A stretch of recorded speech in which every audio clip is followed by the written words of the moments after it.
Well, hi everybody, this is Angelo Quinones and you reach I Ministries. I Ministries is designed to give you dependable and accurate answers that come straight from God's holy and inspired word, the Bible. And so this is a evangelical slash apologetics ministry. And, I am a born again, a true blue Christian, okay? And I chuckle because the thing is that so many people call themselves Christians and they don't even believe in the doctrine, okay, of the historic Christian faith. Okay, they don't believe in the virgin birth. They don't believe in the deity of Christ. They don't believe in the inspiration of the scriptures or expiration of the scriptures, meaning that God breathed out to the prophets and the apostles. They don't believe, okay, in the crucifixion of Jesus, meaning that is the only way of salvation. Okay, the substitutionary atonement work of Christ upon the cross, by the way. Okay, and actually this Greek letter right here, and this is part two of the alphabet series. Actually, is a part of the proof that Jesus was crucified. Okay, on the cross. Okay, this I'm going to mention. This is found actually, I believe, in First Peter chapter 2 and Galatians chapter 3 verse 13. Also see the prophecy concerning Peter by the lips from the lips of our Lord, that he was going to be, his hands was going to be stretched out. So that's a picture of crucifixion, because history says that he was crucified. He was put to death like Jesus, who was crucified. He was crucified. He was put to death like Jesus. He was crucified upside down, but he still was crucified.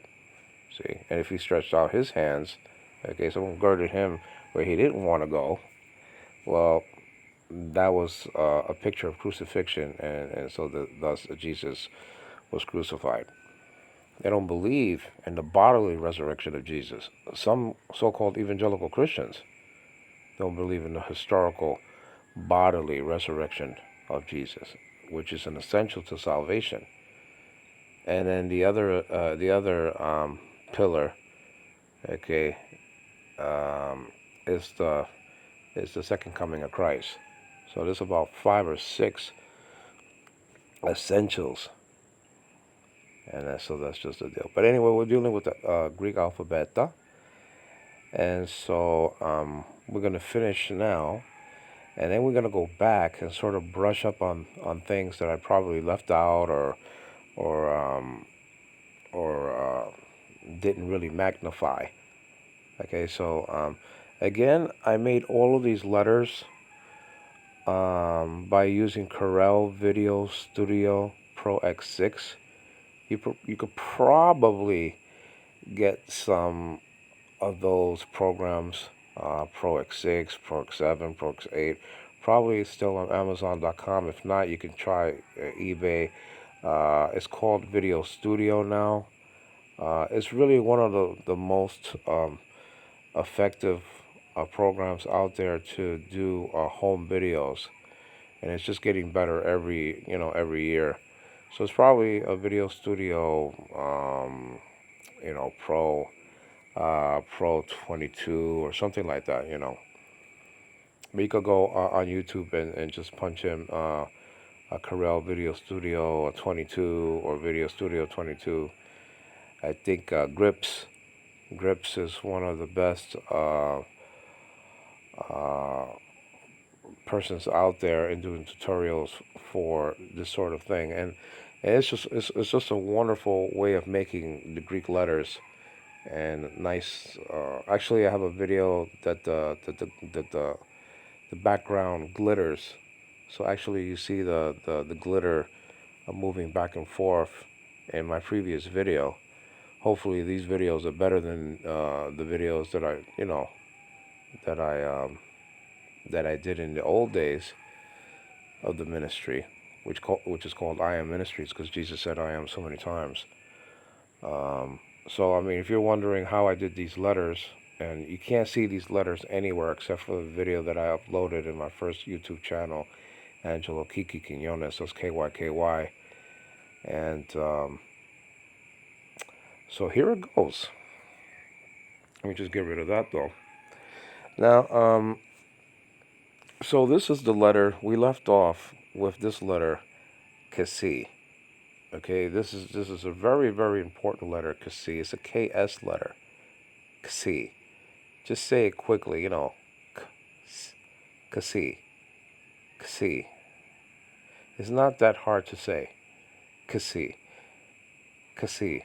And these are one of two letters, okay, in Greek that is actually a combination of two letters. You have this one, Kasi, and then you have Psi, a PS letter, okay? Like in the word oops, if that's even a word, right? Flips, laps. So you have a whole bunch of words with PS, but this is the KS letter in Greek. I mentioned in my last study, part 1, this is part 2, that in Hebrew you have a letter that's a combination of two letters. Sade, that's a TS letter, and that's the last letter. That's the last letter in the word for earth. Okay, adits in particularly in Genesis chapter 1 verse 1.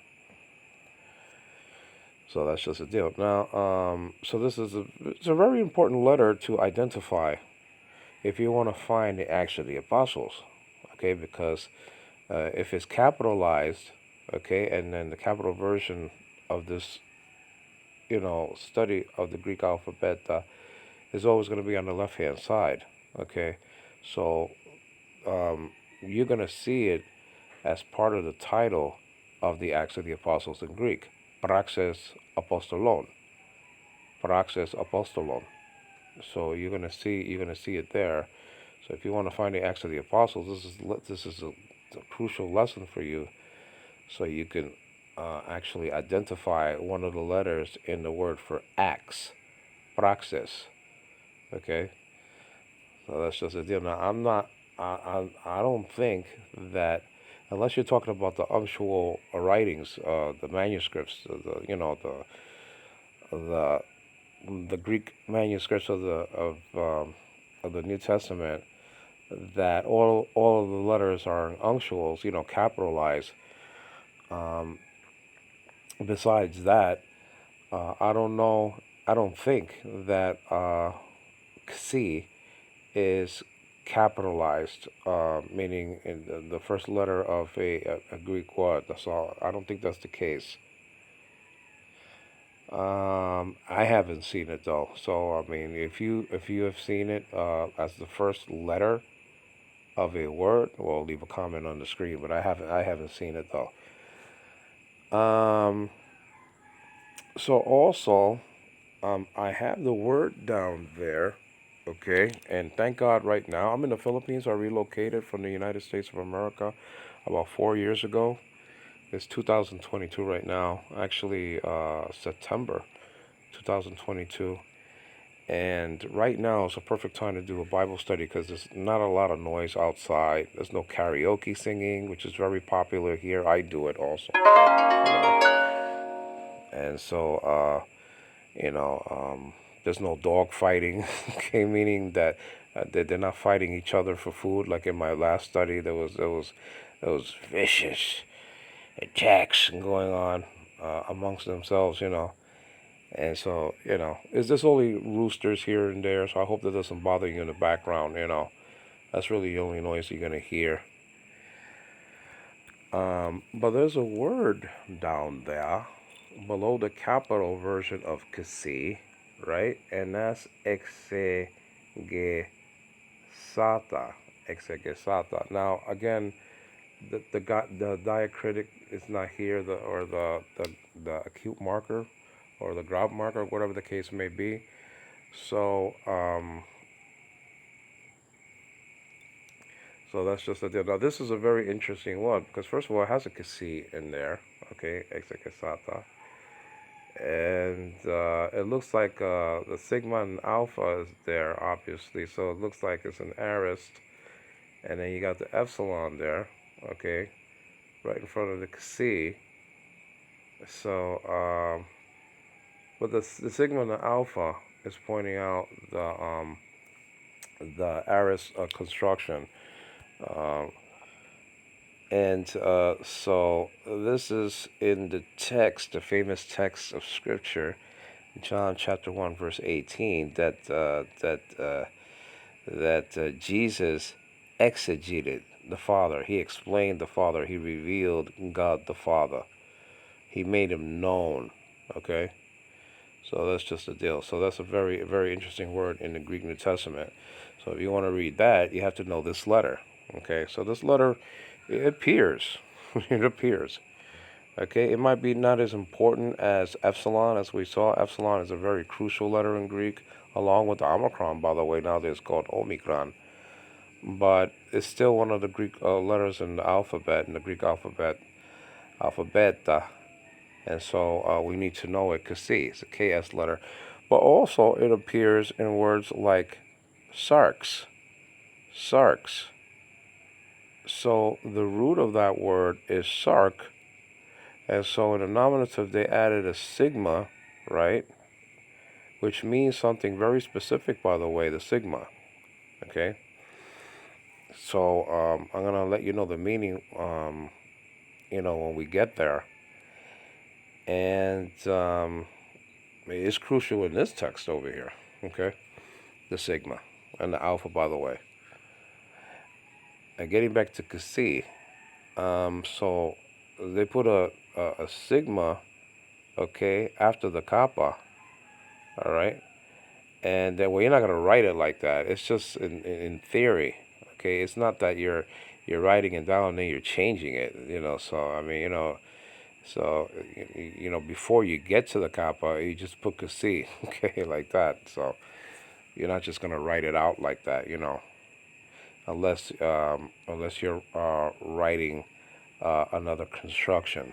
And then you're going to go on and write, the kappa, the sigma, and something else, Sarxy, like that.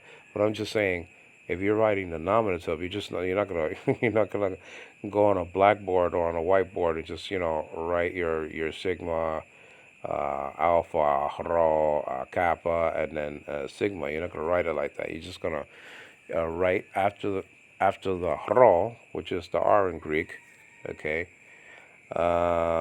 you're gonna just write kasi. You're gonna write this letter, and this is the genius of kasi, that it kills two birds with one stone. Instead of just writing out kappa and sigma, you use this, kasi.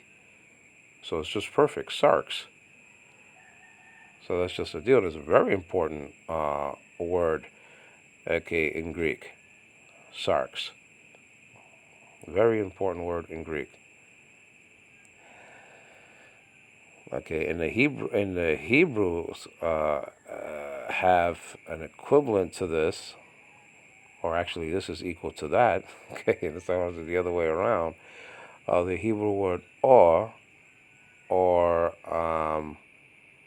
basar, which means skin or flesh.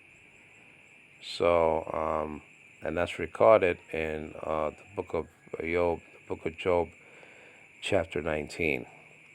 So this is a KS letter in Greek, and that's just the deal. So let's go on to the next letter here. And the thing is that I took a picture of my Bible study, and so I might use this as a thumbnail, okay, because I took the picture. You know how you take a picture on your phone, screenshot, and in that study, okay, because I had all the blows and whistles. I mean, I could do a lot of stuff. Right now, I'm just using a cell phone. Poor little me. And so the thing is that I had things going on in that study.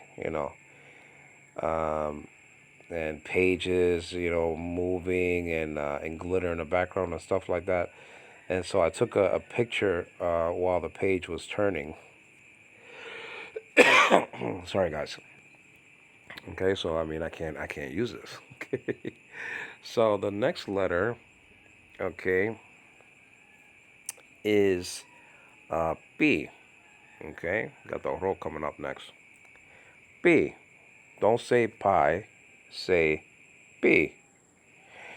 In the famous Alfred Hitchcock film Torn Curtain, a great movie by the way, done in the 60s. Okay. The other one in the 60s that he did was Topaz, and I think there was other ones as well, like Marnie was done in the 60s, right? Um, so because that was Sean Connery. Sean Connery actually did that one, Marnie. Very interesting film. But getting back to Torn Curtain, this was a featured letter in that movie. Okay, but they pronounced it pie, like a mathematical equation. Equation. You don't pronounce it in that way. It's not pie. It's B. It's just like the English P, and this is a P sounding letter. All right. Now this is very very important. Okay, because this is the first letter in the word pneuma, which can mean spirit. Okay, and when you're reading about the Holy Spirit, the third person in the Blessed Trinity, okay, um, you're gonna need to know how to read this letter. Okay. Now I have some stuff written down there. Let me see what I got there. Okay. I got Paulos, and then I got here Petros. So also, this is the first letter in the name of Peter, the new name of Peter in Greek, Petros. Okay. There's different kinds of rocks, by the way, in in the Greek New Testament and Old Testament. Also see Kennethan, the Greek historian, because in his writings you see Petros, Petra, and Lithos, okay, recorded. And that's a good study when you're trying to counteract the false teaching of the Catholic Church that says that Peter is some kind of a pope. Julius Armanti, a famous Greek scholar, okay, he actually did a little pamphlet that maybe you could get on Kindle entitled, quote, "Was Peter a Pope?" End quote. Quote, "Was Peter a Pope?" End quote. Okay. And so that's just a deal. This is a wonderful little booklet, that Julius Armanti did himself, you know. So it's really, really, and he spoke about Kenneth. That's just a deal. And this is the first letter when it's capitalized, by the way. Okay. So all names in Greek are capitalized. Okay. And so, Pilate's name begins with the capital B. Paul's name, okay, and I have it right over here, or right over there, okay, on the bottom right corner, begins with a capital P. Now, I heard that the P, okay, and I'm going to do another study which I'm going to give you the meanings of all of the Greek letters. I already gave you some, like alpha means rising, and beta, nowadays called beta, means basis or foundation. Theta, nowadays called theta, means divine. In and of itself, it means divine. Okay, and we're going to see that sigma means something. But I'm going to bring to you a study, God willing, we shall do this and that. Okay, a hotos and a kenos. Um, I'm going to bring you a study that has all of the meaning, the secret meanings of each Greek letter. Okay, that's just the deal. But this is to the left is capital P, and to the right you always have the small letters to the right in this sort of a deal, and that's a small p. Okay. Now also, okay, this letter can reduplicate, okay, into another p, connected again by a connecting vowel epsilon. Okay, so this is one of the consonants that can, okay, reduplicate. Exactly so. Some consonants cannot reduplicate. They do reduplicate, but it's not written on the page the same. The same letter is not written on, on the page. Okay, I mean it changes to something else. Okay, and there's a word in First John which means to behold, and I believe that's in First John chapter 4 verse 12, if I'm not mistaken. And in the future, when I get Corel video studio or some kind of video studio, I'm gonna, God willing, again, I'm gonna, overlay this, and maybe you'll be looking at some other things at that time, some scriptures, uh, sort of in a horizontal position like this video is, and hopefully you'll be seeing the scriptures that I'm talking about, and some other examples and things like that. But for now, it's just a straight up video. It's not edited. It's not edited or anything like that. So, yep, pneuma. It's in the word pneuma, and it can reduplicate also, like I said before, like I was just talking about now, and connected by a connecting vowel epsilon. That's why epsilon is so crucial. Okay, especially in the perfect tense. Okay, because when the letter reduplicates, okay, you're gonna need something in the middle, okay, of the consonants to sort of separate the sounds. Okay. Um, so I think Tethaemai, I don't have it in front of me, but that means to behold, but nobody has seen God at any time. But that's not just a glance at God. That's a deep contemplation, because we saw, okay, in in Exodus chapter 24 verses 9 and 10, that 74 people saw God. Now did he see the total glory? Okay, the doxa or the kabod of God? No, no one can see God in that way and live. But people saw something of God. Moses saw the back parts of God. So people did see God. We know that the angels saw God. Okay, Matthew chapter 18. For their angels behold the face of my Father. Okay, continuously. I mean, there are beings that saw God. So that has to mean something else. Getting back to the Kasi, uh, the translation could be no one has perceived God at any time. And this word exegesata actually is proving that point. And also chapter 9 is proving that point of the same the Gospel of John. Also see Matthew chapter 13, where it says, in seeing they see not, in hearing they hear not. Well, they can hear, they can see, but they just don't understand. Okay, they're not understanding the parables of Jesus. Okay, the Pharisees weren't blind in chapter 9 of John's Gospel, but Jesus called them blind. Okay, so horao, I think, is talking about a spiritual perception. And indeed, perception is one of the meanings in the semantic range and the semantic pool of the Greek word. Okay, horao. Okay, so that's just it. So we saw that men saw God in what way? Well, that's another thing, but they saw God. It says hara'ah there in in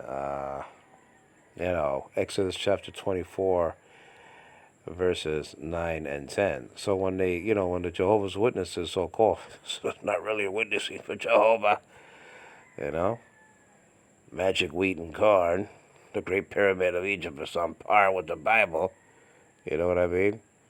So nobody was going to go to the moon, like I said in my last study, and 24 people did. Nobody was going to go to space, okay? And, around 600 people did, including Captain Kirk. Like I said before, William Shatner, he went to space to the chagrin of George Takei. Okay, that's another story. And the Artemis rocket just either went up or is going up soon. Okay, I don't like that name. I mean, that false goddess appears in actually apostles. Okay, so there's a paradigm for a goddess actually.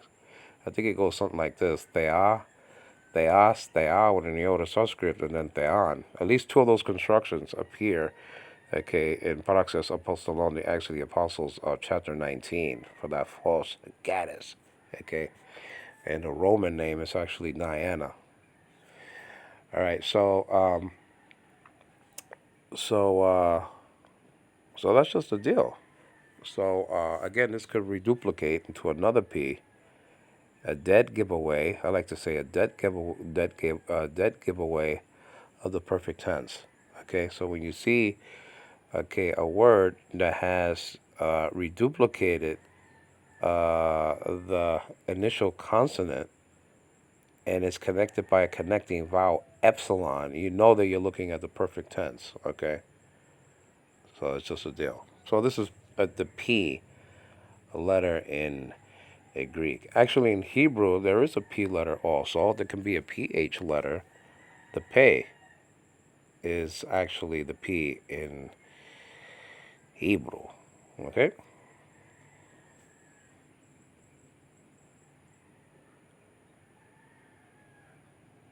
All right. So that's just the deal. Like in the word panim, actually. We mentioned that. What panim, which means faces, persons, or person, or whatever the case may be. The face of the deep, panim, the face of the deep. Darkness was over the face of the deep. Genesis chapter 1. Now, this is P. Let's go to the next letter, okay?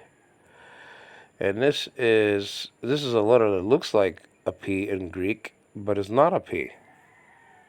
Okay? It is an R in Greek, chro. Don't say ro, say chro.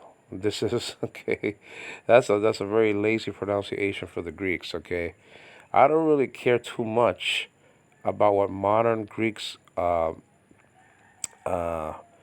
thinking too much when it comes to the Bible, but I think that we should really pronounce this in the way they pronounce it. It's just it really is a good way to pronounce this letter. So I don't really mention too much what the Greeks don't like or like. When it comes to taking away sounds like the I and the ah and the a, and the A sound is very hard to pronounce. That's why they got rid of that and made it an E sound, like in the word archi. Okay, they got rid of that A sound and gave it an E sound. So I think that the Greeks don't really like the Jetsons too much. Remember that Jetsons cartoon, and there was a show where Judy, I believe Judy, was in love or whatever with this rock and roll star that was like Elvis Presley, and they were singing, e ooh ah ah ooh ah ah, come fly with me, come fly. So I don't think the Greeks really love that too much.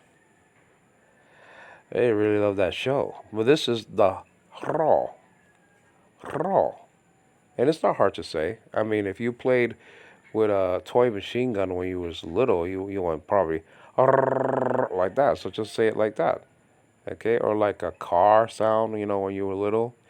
It's like a motorcycle. That's easy. It's easy to incorporate that sort of sound with this letter. Okay, so that's just the deal. So this is the R in Greek, and it's very important if you want to find the book of Romans. Okay, but this is the first letter in the book of in the title of the book of Romans. Okay, so it's absolutely essential, and it's actually in the word. It's actually in the word arche, as a matter of fact.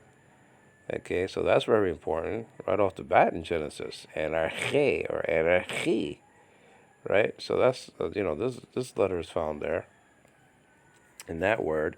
I just mentioned another word, sarx. This is mentioned. This is there also. So this is the R in Greek, and the equivalent to that, or the letter that this is equal to, is actually hresh, which means like head, hresh, and so the resh actually, like in the word that I mentioned, basar, and to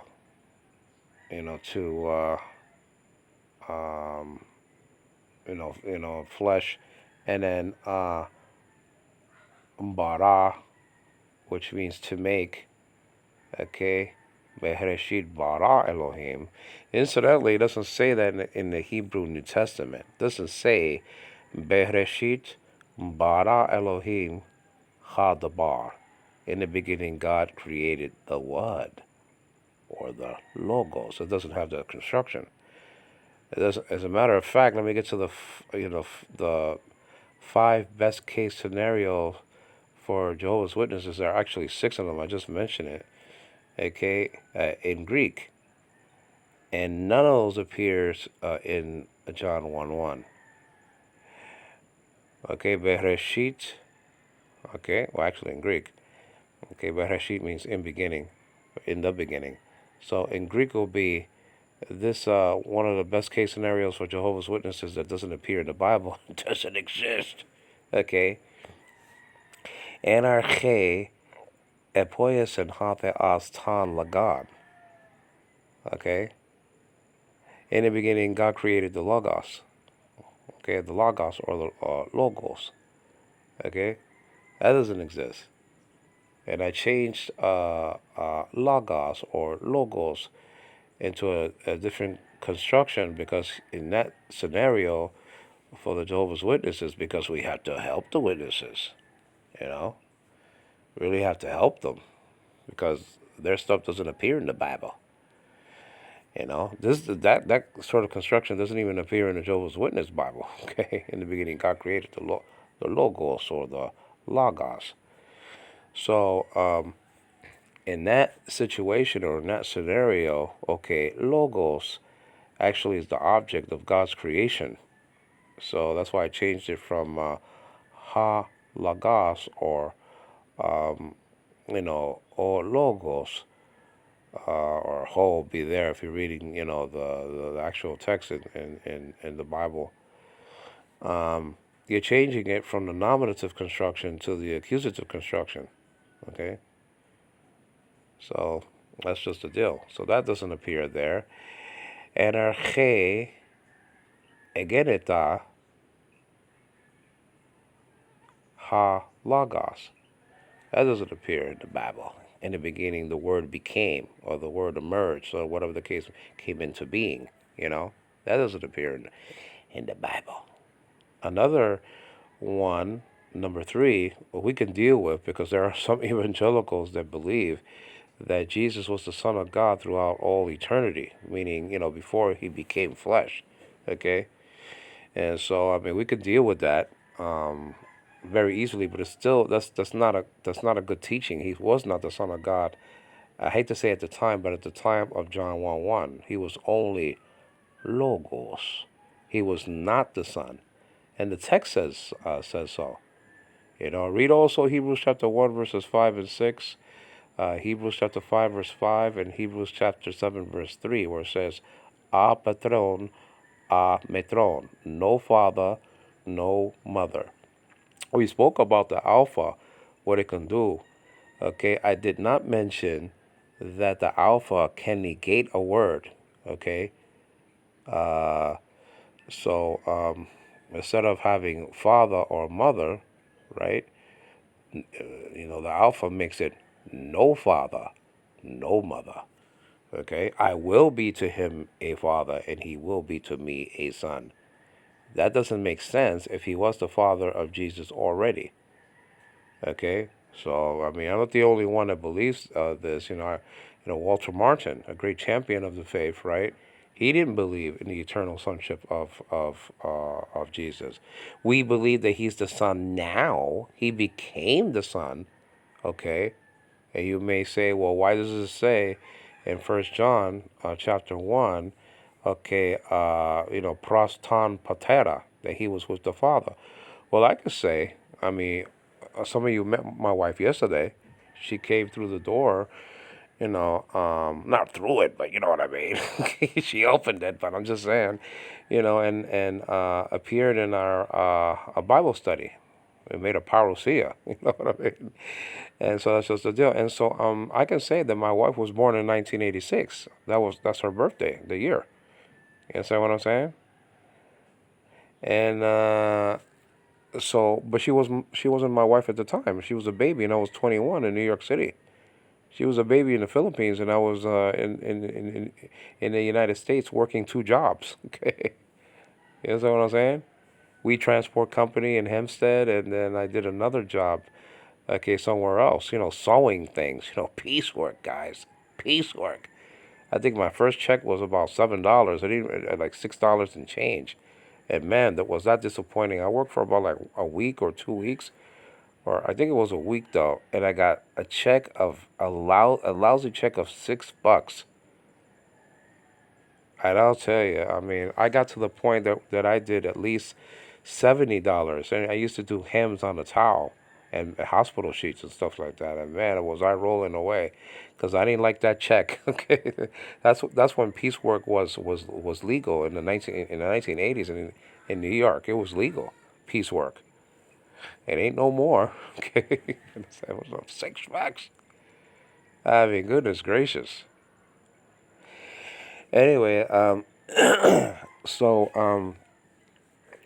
another best case scenario for the witnesses is energe, okay, ein ha angelos. In the beginning was the angel.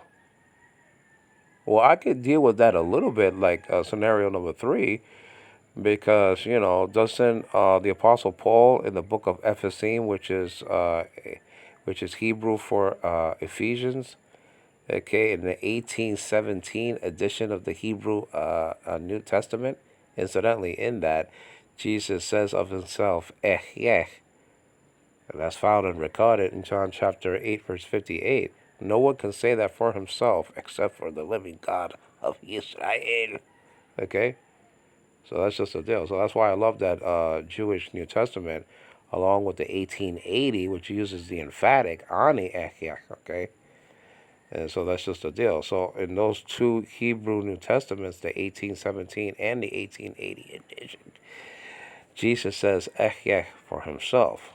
Okay, no one can do that except for the living God of Israel.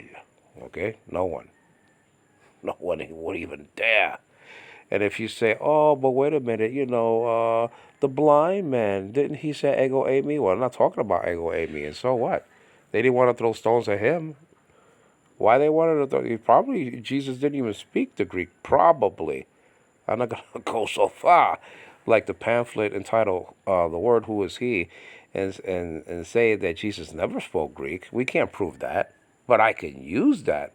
Okay, a quotation from Jehovah's Witnesses that Jesus never spoken, only spoke in the Hebrew of his day and not in Greek. I could use that to my own advantage. Okay, I don't believe it, but I could use it because they do you know, um, half of the battle was won already. Because I don't have to go out and prove. Okay, so that's the P and the R together. I don't have to, the Greek P and R. I don't have to go out and prove that Jesus spoke in Hebrew because they say that he did. So I mean, the half of the battle is won right there in that 1962 pamphlet, The Word Who Was He by the Jehovah's Witnesses. Okay? So that's just the deal. But, so, in the 1817 edition of the uh, Hebrew New Testament, the Apostle Paul calls himself Malach. Okay?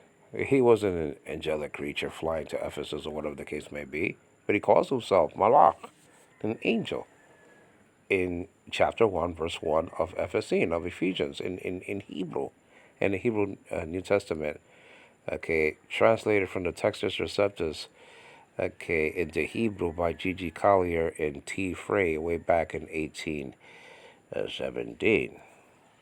Just a couple of years, okay, I think after Joseph Smith made his false prophecy, or got his false revelation, or whatever the case may be, right? Was that 1815 that he got that? I know he died in 1844 in jail. Okay? It's just jail. After giving the messianic sign, at the window. What a martyr. He kills two people before he's taken out himself, and then before he's shot again, or whatever the case may be, or before he's shot, he does a messianic sign of stress. Come on, man. I mean, that's not a martyr, man. That's just a punk. Okay, he killed two people. He had a gun, killed two people. Okay, and tried to give a messianic sign at the window, and then they shot him again, and he fell out the window. And then they shot him again, while he was down. I mean, so that's the end of that, right? Unfortunately, not really. People go for that stuff because they don't believe, they're not in their Bibles, you know? That's the problem, guys. You have to be in the Word of God. You have to be in the Word of God and get the Word of God into you. Well, anyway, this is the Ro, and so this is the R. Or actually, this is the Ro. This is the R, a sounding letter in Greek. Okay? Now, actually, this could have a H sound like in the word Riza. Okay, my wife's name is Riza, but in Revelation chapter 22, verse 16, okay, Jesus said, I am the Riza, the root, okay, and offspring of David. I am the creator of David, Jesus said, and the offspring of David at the same time. Okay? So this could have a rough breathing, this consonant can have a rough breathing, okay, uh, with it, okay? Sorry, guys. And so this is one of those rare occurrences in Greek that the consonant can actually have a rough breathing, so it can have, you know, an aspiration. Okay, so it can have a breathing sound like an H. And I already said that in Hebrew there is a H letter in Hebrew, the Hey, found twice in the Tetragrammaton, found twice in Hayah. The Tetragrammaton comes from Hayah, so third person form of Hayah. And I just mentioned the word Echiech, which is equal to the Tetragrammaton, and Jehovah's Witnesses knew that. That's why they wrote the pamphlet entitled, okay, the word who was he, and so so the Tetragrammaton, the word Ehyeh and Hayah is an H, okay, has an H, the Hey in Hebrew. But getting back to this, the H sound in Greek is done not by a consonant, but by a mark when it's capitalized to the upper left-hand corner of the letter, okay? And when it's not capitalized, it goes it goes over the letter. Okay. Now let's go to another letter. So this is, remember, this looks like a P, but it's not a P. It's an R in Greek. Greek. All right. So I only got two styles of the sigma here. Okay.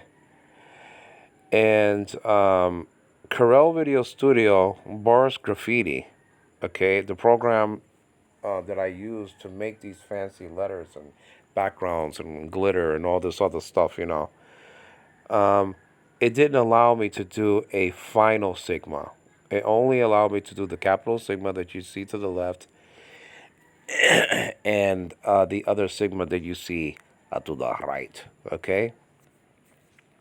In Hebrew, there is an S and there is an SH. The sheen is the SH in Hebrew, right? And an S is called seen in Hebrew. But in Hebrew, it is also called, okay, seen and, or kai, sin. Not sin like, that somebody sins, but just sin, okay? It is not a sin to call seen sin, okay? Mr. Spock, okay, Leonard Nimoy from Star Trek, actually pronounced those Hebrew letters in that way, meaning the names of them, okay?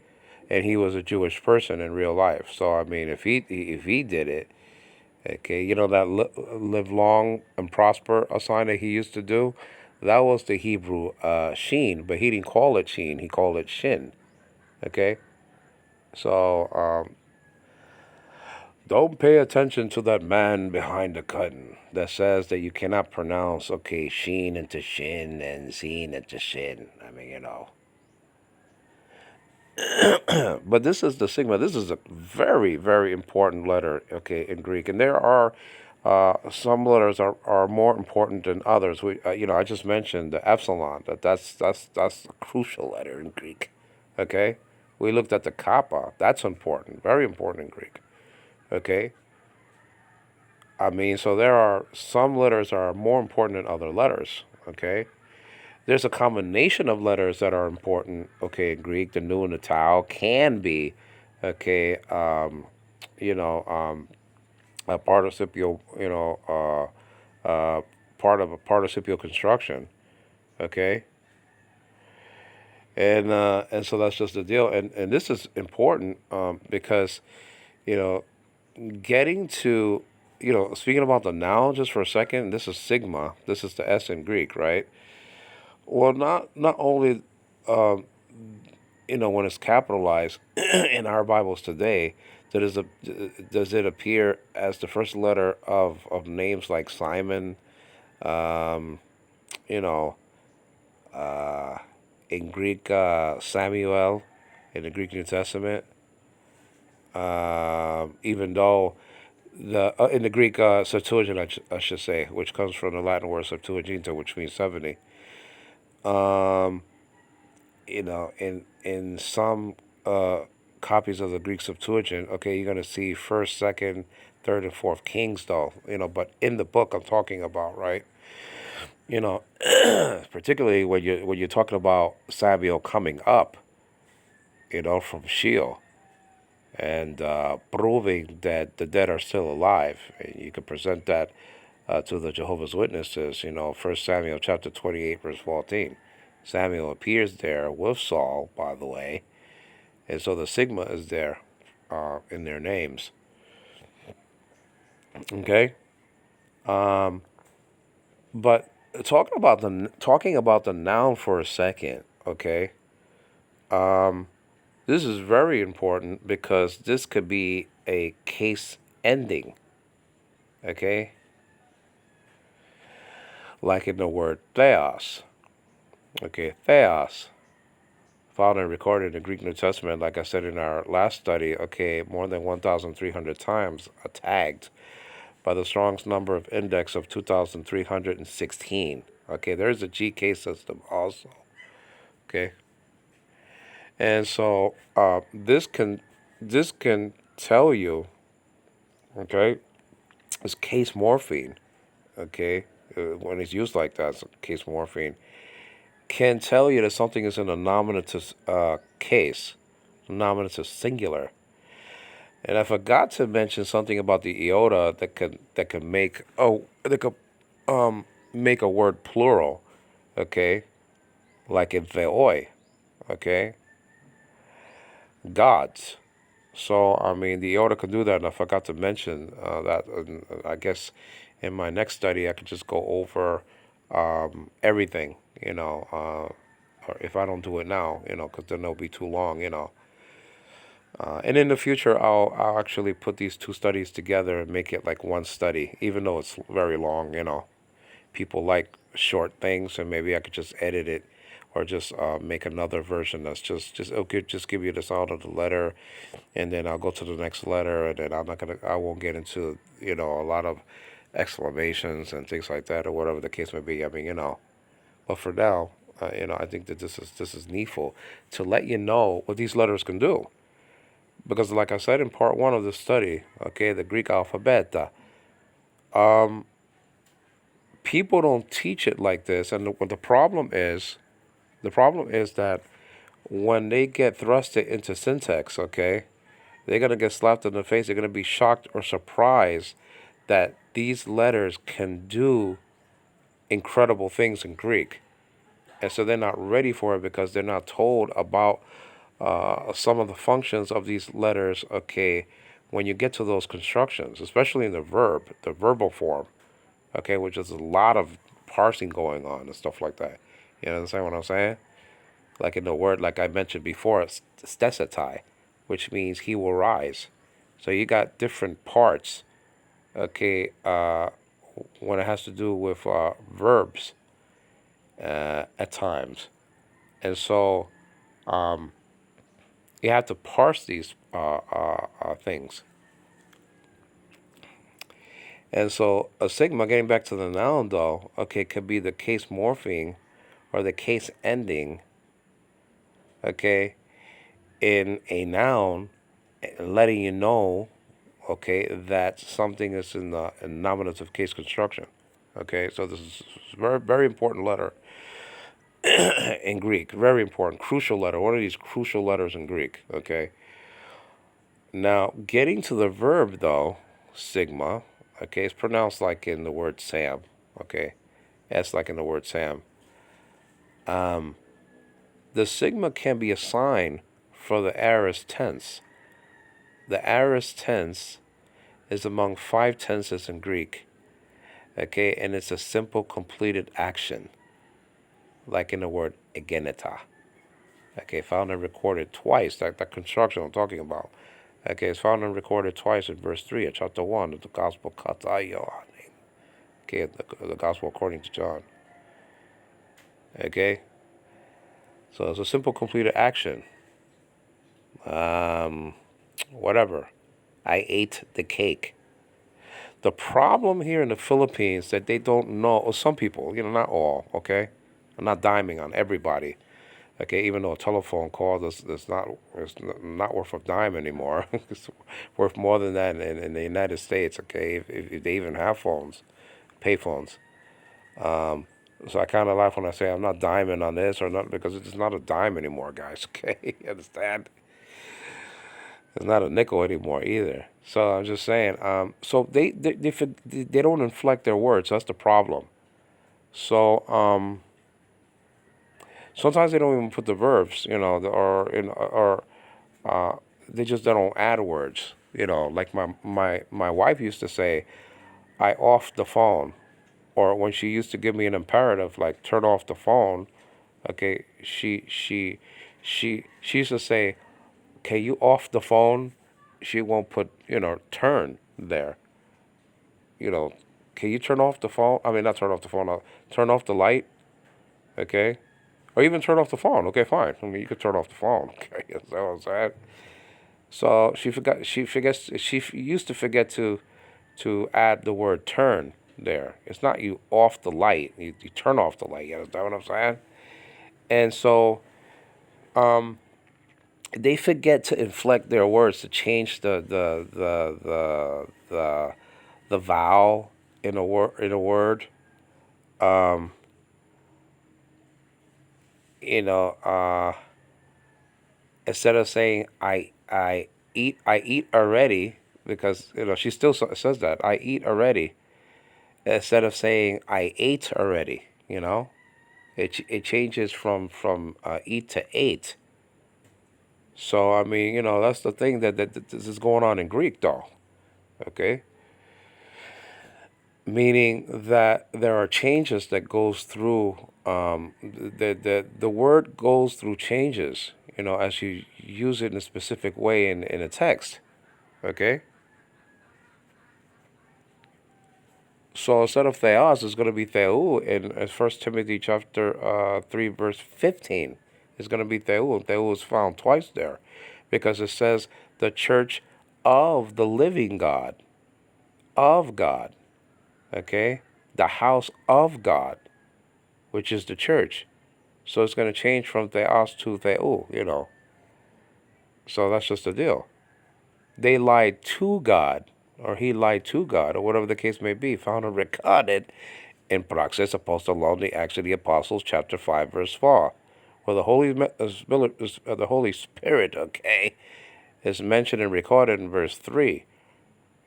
And then the identification of the Holy Spirit, okay, is that he is God, but that's to theo. That's in the dative case, the case of interest. You understand what I'm saying? So it changed like that. And then it's not theos, theou, or theo in John 1:1b. It's actually theon, which is an accusative case construction. Okay? So that's just the deal. But getting back to the sigma. Sigma can be used as to point out an aorist tense, a simple completed action. Okay, so this could be used like as aorist sigma, pointing out the aorist tense in a word. Okay, but it could only always also can be used for the perfect tense. Okay, so this is a crucial letter in Greek. Also, okay, this can be used as a future tense formative. Okay, like in the word blepso, but the sigma is not. You're not going to see the sigma. You're going to see it encased. Okay, in the psi. Okay, letter that's coming up. Okay, so they have the P and the S rubbing shoulders together. You understand what I'm saying? And so it becomes a psi, blepso. But you also see it in the word that I said that is so crucial against the witnesses, to use against the witnesses, stesetai, found and recorded in Micah chapter 5, verse 3 in the Greek Septuagint. Why is that so crucial? Well, he said they like to teach that Logos, okay, had a God in the time of the Old Testament. But it says there, he will stand. Okay, he will. That's for the future. In the future, he will have a God. You understand what I mean? Not in Micah's time. He wasn't born during the time of the Old Testament. Yet it has a prophecy of Bethlehem in verse 8 of the same book in the same chapter. Okay, you understand what I mean? So this is a crucial letter for the future tense. Okay, so you know this is absolutely essential. Okay, and sometimes sigmas can drop off when it's caught in the middle of two vowels like epsilon. It could just drop off. You're not going to see it anyway. Okay, so also I wanted to mention this, and this is not mentioned also in tutorials or lessons of the Greek alphabet, that if you're reading a Greek unctual, like let's say that you're reading John 1:1 in Greek, and I have something against, okay, the Center for the Studies of New Testament manuscripts. I have something against them. Okay, I love the founder. I love what it stands for. That they're taking high resolution shots all throughout the world of manuscripts that eventually are going to deteriorate. So they're saving, okay, copies of God's word, in digital form. I understand that, and believe me, that's a wonderful and great thing. But one thing that they're doing is that they are not, okay, behaving themselves according to the spirit of Christians, okay, during the copying of the manuscripts. The manuscripts, okay, were supposed to be for everyone to see, not just the scholars. That's why, one of the main reasons that it was written in Koine Greek by the providence of the living God of Israel was that everybody can read it.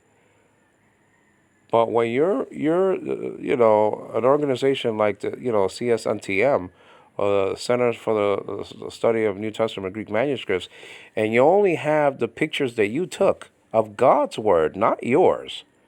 The pictures are yours. Okay, fine. But you took pictures of God's holy and inspired word, and you only have it for the scholars. I have something against you, because that's anti, okay, the Christian spirit. The Christian spirit is that everyone can look at these manuscripts. That's the Christian spirit, and so they're not portraying, okay, the true Christian attitude. It's almost like a Muslim attitude that, well, we're not going to show, okay, our the copies of so-called our holy book to the entire world. Okay, it's for a different reason. It's for a different reason. You understand what I'm saying? But this idea that you're gonna have the pictures of the manuscripts that you took for only for the scholars to see, okay, and then you pull off copies of manuscripts, okay, that were already available for people to see, and like you have a copyright over these manuscripts, okay? This is God's word. This is not your word. This is not the word of CSTM. This is God's holy word. And so you're making a copyright out of it that only Greek scholars could see. That's wrong, and that has to change. That attitude of the scholars, okay? That's very wrong. The entire kirk, the entire church, should be able to see, okay, God's holy word. It's not your word. It's not mine, okay? In the sense that we have control over it. And this is anti the thought of, you know, it'll be to such a degree, unless somebody else is taking pictures of these things and goes to these places and takes pictures of the manuscripts and sort of mimic what CSTM is doing. And probably there's going to be a reaction to that because, well, if CSTM says that, well, only scholars could see it, well, there'll be other people that are capable of going around the world and taking shots also of these, pictures of the manuscripts. Okay, and there are about 6,000 Greek manuscripts now, okay, available. I can't say available for everybody though. This is and the thing is that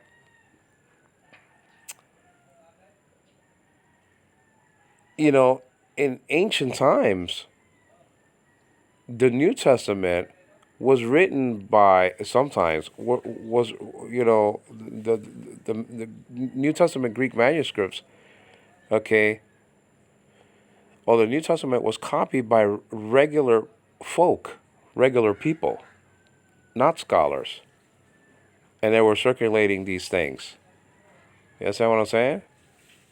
Phoebe took the letter to the Romans to the church, so the whole church can read. You understand what I'm saying? So, not that I want to speak too much on that. I mean, but what they're doing is very wrong, and they're not showing the same spirit, okay, of the time of the Greek New Testament. Okay, everybody is supposed to read, should be able to read God's word. Everyone, not only scholars. Okay, that's the wrong thing to do. And I could just go on and on and on and talk about that.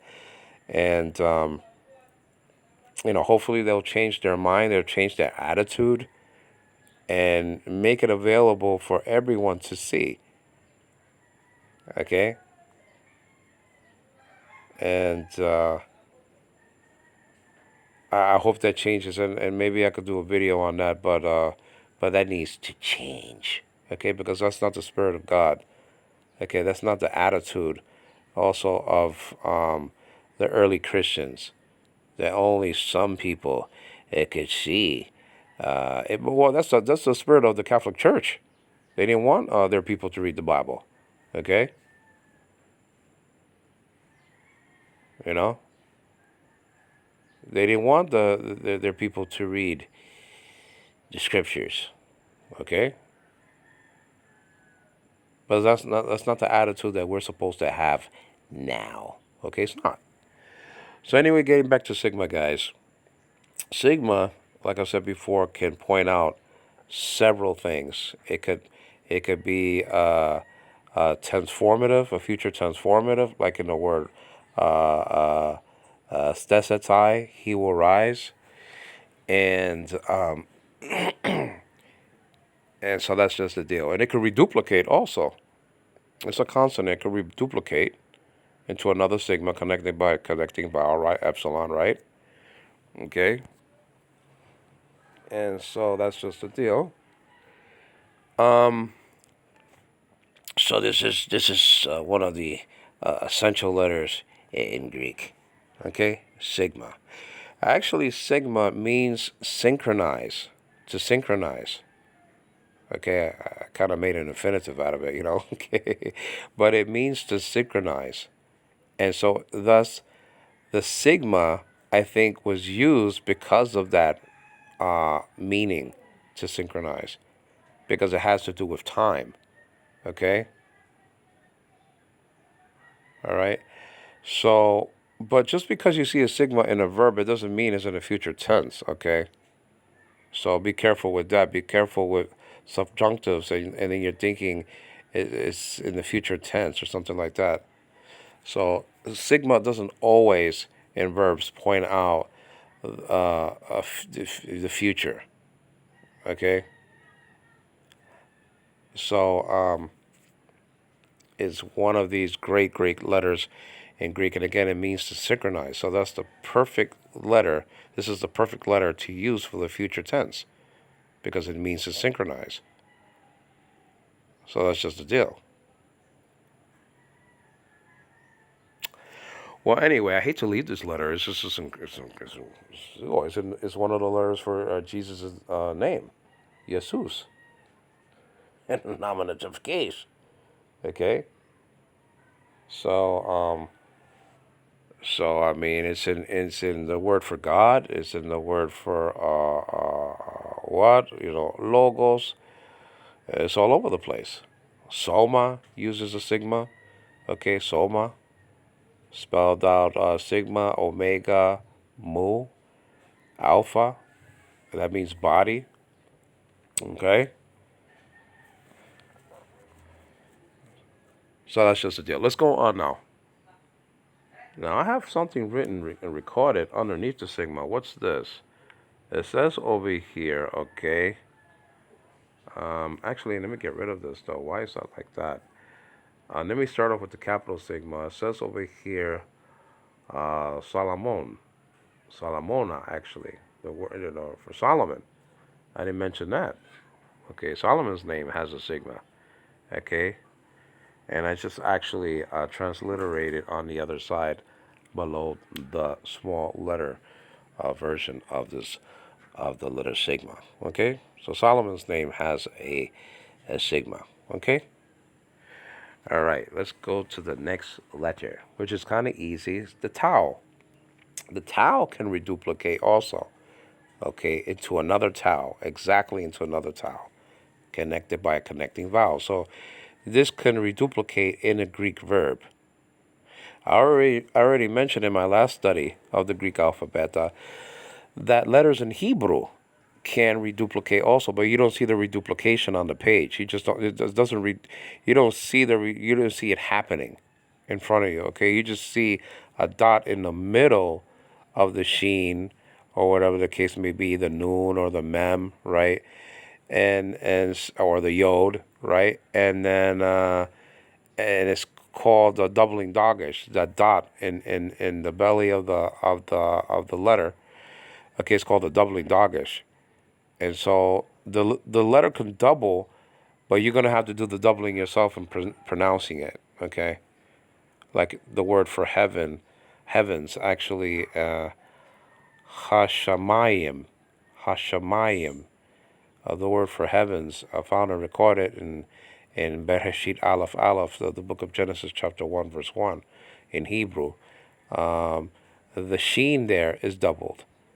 I already mentioned that the word for man has become like one, quote, of us. Of us is mi menu. So you have an M in there that doubled, and then an N in there that doubled. Man has become like one of us. That's found and recorded in Genesis chapter 3, verse 22. You see the doubling of the letters there. They're getting, proving the Trinity, by the way. I know that it doesn't say three, but, there's, 15 chapters down the road in chapter 18, you see the Hebrew word shalosheh, which means three. Okay? And you can tell me, well, Trinity is not in the Bible, yeah, but trimester is not in the Bible, and there were pregnant women all over the Bible. Okay, my wife just experienced, her trimesters. Okay, and she was pregnant a few months ago, and she gave birth, thank God, to our baby Sean Donnelly. I got that name from those names from General Hospital, by the way. And Anna Devane, my daughter, that comes from General Hospital, Anna Devane. Anna is Greek, actually. Anna means grace or beautiful, and Sean means God is gracious. And Donnelly has to do with a male descendant, so secret agents from the WSB. I always say that all I need is Robert Scorpio, and I can't lose, guys. Okay. Praise God. Would that to be the case, right? Because Sean needs a brother. It's good to have a brother. Born in a time of trouble. Okay, that's just a deal. I'm trying to convince my wife to have another baby because he needs a brother. That's my excuse. Okay, but anyway, so I was saying that that trimester is not, Trinity is not in the Bible. That was so what? Trimester is not in the Bible, meaning, the first 3 months of the pregnancy is called the first trimester, and then the second set of 3 months is called the second trimester, right? Months 4 through 6, or 4 through 6, and then the third trimester is, that's months 7 through 9. Okay, you understand what I'm saying? The word trimester doesn't appear in the Bible, but you got people pregnant all over the place in the Bible. Okay. All right. Elizabeth was pregnant at the same time that Mary was. Actually, Elizabeth was in her second trimester. So what? That trimester doesn't appear there, but pregnant people all over the place in the Bible. So just tell the witnesses that trimester doesn't appear in the Bible. Just ask them, are you married? Yes. Okay. Was your wife ever pregnant? Yes. Well, I mean, what's that called? Oh, I don't know. What is it? Well, the stages of pregnancy is called, each one of them is called trimester, set of 3 months. Okay? Were there pregnant people in the Bible? Yes or no? Yes. Did they experience trimesters? Okay. Yes. So, is Trinity found in the Bible? No. But the concept is the teaching, the doctrine. It's just a deal. Well, this is Tao, In modern Greek, this is called tough. Like, I'm tough, man. You know what I mean? The Hebrew alphabet, okay, has a couple of T's, the tet and the tav, or the tau, okay? So they have T's also. And getting back to biblical Greek, though, this is called, sounds like heaven itself, okay? This is called tau. This is the T. Okay, like in the Greek word, the famous Greek word found and recorded. Okay, hopefully I can put this up for you guys in the future. Okay, so it's the future tense. But anyway, so that's tetelestai. It is finished, or it is done. In that word found and recorded, okay, in verse 30 of chapter 19 of the Gospel Kata Ioannin, according to John, okay, Jesus said, theologically speaking, that the debt has been paid in full. That the work that he did in redeeming his sheep, okay, has been accomplished, has been finished, has been done. So I don't have to pay anything to the Father. Okay? Jesus paid it all to him. You understand what I mean? So I don't need to pay God. I mean, you can't pay God for salvation, for heaven. Okay, you understand what I mean? There's nothing else to pay. Okay? So he gave me his righteousness, free of charge. Okay? All I have to do, and it's not even my work in believing, okay, all I have to do is put confidence in his blood. Just like the Jews in antiquity put confidence, okay, in the blood on the doorposts. And the angel of death, when he saw the blood painted on the door, did not kill the firstborn of that family. You understand what I mean? That's just all there is to it. We have to put our trust in the blood of Jesus, that blood, okay, paid for our salvation. And not only that, we have to believe in the bodily resurrection of Yeshua, of Jesus. And we have to call upon his name. Whosoever shall call upon the name of the Lord shall be saved. Okay, there's no other way of salvation. So there is no other way. Jesus said, I am He Hadas. Actually, it's a feminine word, by the way, Hadas. You understand what I'm saying? That's tricky. And the word Thoma is kind of tricky also. It looks like a feminine word, but it's not. Okay, so those two words are sort of tricky in Greek. But let's get back to the towel. Okay, now that we reminded ourselves that salvation is free.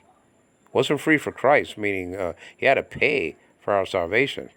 He had to pay a price for our salvation. And the Greek letter sigma actually is the first letter in the word for salvation in Greek. Also, I didn't mention that. Now, tau is the T in Greek, and it can reduplicate. And I was mentioning tetelestai, that in the word tetelestai, it has been finished, tetelestai, which is in the perfect tense. Okay, it's a completed action that the fruits of that action is felt at the time of the writer or the speaker, and theologically is felt in our time too. Okay? You understand what I mean? There are others that are not of this fold that I have to bring out to the fold. You know what I mean? That's what Jesus said. We're those other ones, okay? That's just, yeah. But tetelestai has a tau that reduplicated. Again, and those two T's or those two towels are connected by a connecting vowel.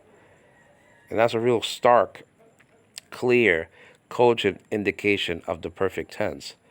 So we mentioned several tenses in our study in the way that letters can behave in the Greek. So when you come to these occurrences, okay, these inflections or whatever, these changes that go on, you're not going to be shocked. You're not going to be surprised. You're not going to be awed by it because, oh, well, well, he said that a tau can reduplicate when I was checking out the alphabet. So, okay, it reduplicated into a perfect tense. Okay, that's cool. Nothing new here. I learned that in the Greek alphabet, you know? So, so that's why I'm doing it. I'm taking great pains, like Martin Lloyd Jones used to say, in pointing this out. So when you get to those lofty constructions, well, it won't be lofty at all. You just know them. Tetelestai. Really echoing what the ending verse of Psalm 21 in the Greek Septuagint and Psalm 22 in the English and Hebrew texts, okay, said, that he has done this. Well, it's the same thought going on when Jesus said, "It is finished." Okay, it's just the same thought going on. So, from the start of the psalm to the end of the psalm, Psalm 22, I mean, it's really giving you an indication of what happened on the cross from the start of the crucifixion, okay, to the ending of the crucifixion, almost to the degree. So tau. Now, the problem is with certain letters, and let me see if I can get back to the theta here, okay? Um, let's see if I can get back to it though. Theta. Where's the theta here? Okay, theta. Theta nowadays called, okay, theta. This doesn't reduplicate exactly 100%, okay? Like in the Greek word tetheamai. I think it's tetheamai there in verse 12 of chapter 4 of 1 John, okay? No one has beheld. Okay, I like the way the NASB has it in, you know, sort of a paper-bound version that I have. Not in the app though. I don't think it says it in the app though, but maybe it does. But and I could put that up for you guys. But this can reduplicate in theory, into another data, but it's not written out like that. Okay, it'll reduplicate actually into a tau. So you'll see a tau and then an epsilon and then this letter when this letter reduplicates. Okay, so you're not going to see a theta, epsilon, and theta in the perfect tense. You're going to see tau, epsilon, and theta. And I already mentioned that. Okay, this can reduplicate, but you're not going to see it, on the page like that. Like I said before, theta, epsilon, and theta. You're going to see tau, epsilon, and theta. Okay? I just wanted to mention that.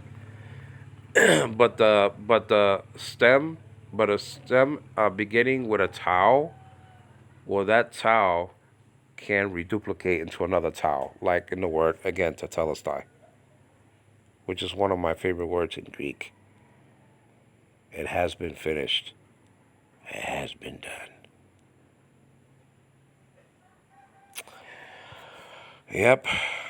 That's just, it's wonderful. Now, this letter could be also dropped off, though, okay, in Greek. Okay, so they'll disappear. It's like, that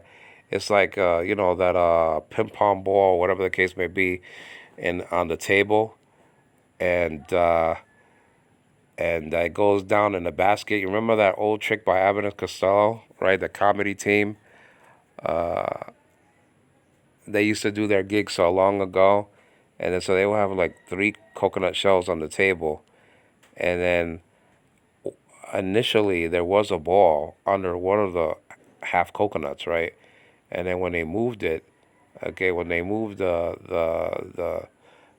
shells, or eventually, you know, the ball will go into a slot on the table, and it'll fall in the basket. And then whatever the person picked out, well, he's not going to have the ball, so they'll actually lose the game. But so this could be dropped off. So that's just a deal. This is also important in articles, okay? because a lot of articles, so-called definite articles, begin with a tau, like tan, right? Tan, theon, right? Accusative singular masculine article. Tain, an accusative singular feminine article, right? Ta, for the plural with an alpha. That's this is part of that construction.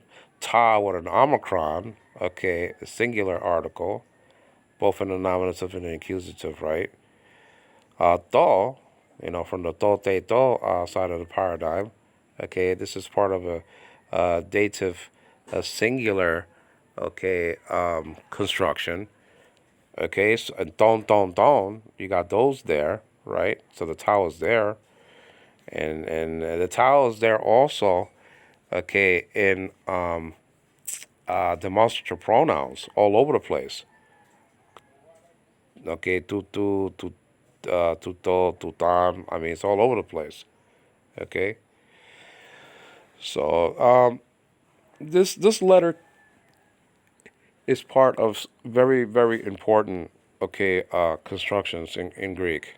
Okay, and like I said, it could be duplicated. So I mean, there's a lot to be said about the tau and the meaning of the tau, and I could get that into that in another study of the meaning, each of the meanings of the Greek letter.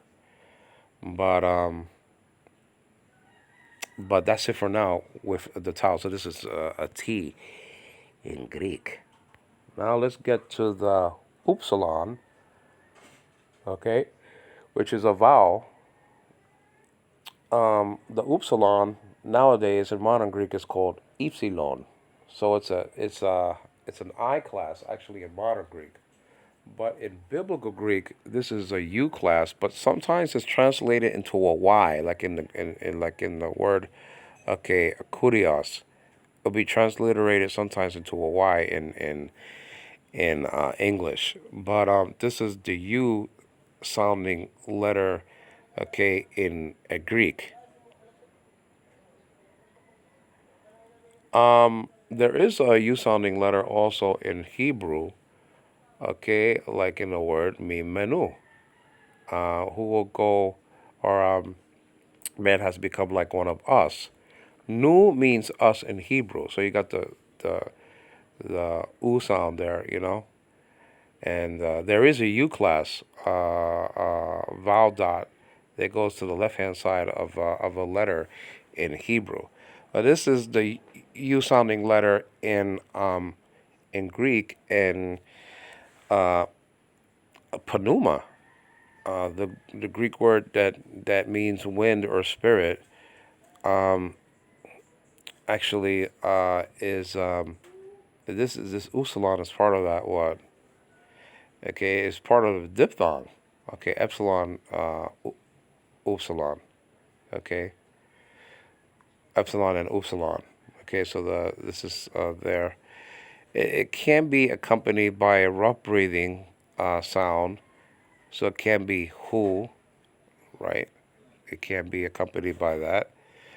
Sometimes we'll have like, and let me see if I have it over here. Huparchon, which is one of my favorite words in all of the Bible. Let me see if I took a picture of it, guys. Okay, all right. And now this is hupatasso anyway, which means subject. Okay. Now this has the upsilon there, but I don't have. Do I have the rough reading mark over there, an artificial one? Okay. They didn't have one in Corel Video Studio, so what I did, I put some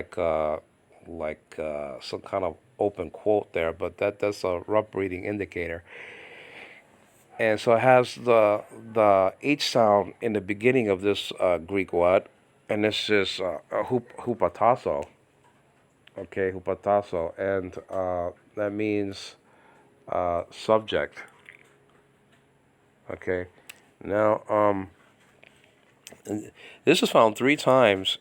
Okay, in the verse that Jehovah's Witnesses like to abuse. Okay, 1 Corinthians chapter 15 verse 28. There are three different kind of constructions for this word that appears there: a subjunctive construction, and a future tense construction, and I think a participial construction, all appear in that famous verse 28 of chapter 15, 1 Corinthians, which the Jehovah's Witnesses, so-called, like to use. Okay, so just bring them to, and Walter Martin did this, and I'll give you another one that I did myself. He said that you can use around verse 51 of chapter 2 of Luke to point out that Jesus was subject to Mary and Joseph, yet he was not inferior to them in any way. But a Jehovah's Witness can sort of poke a hole in that, because Mark from Missouri did that. Jehovah's Witness, which happens to be one of my best friends, even though I disagree with his position. We have over 120 debates, or over 100 debates recorded. So he's a great contributor to the ministry, but he sort of poked a hole in it a little bit and say, well, yeah, he was inferior because they still were his parents, So he sort of poked a hole in it a little bit, so I needed something else. And so I found either verse 21 or verse 20 of chapter 5 of Ephesians to do the I hate to say trick, but to do the trick, because it calls on the exhortation of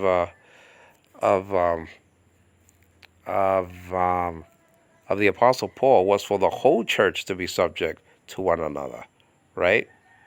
The whole church.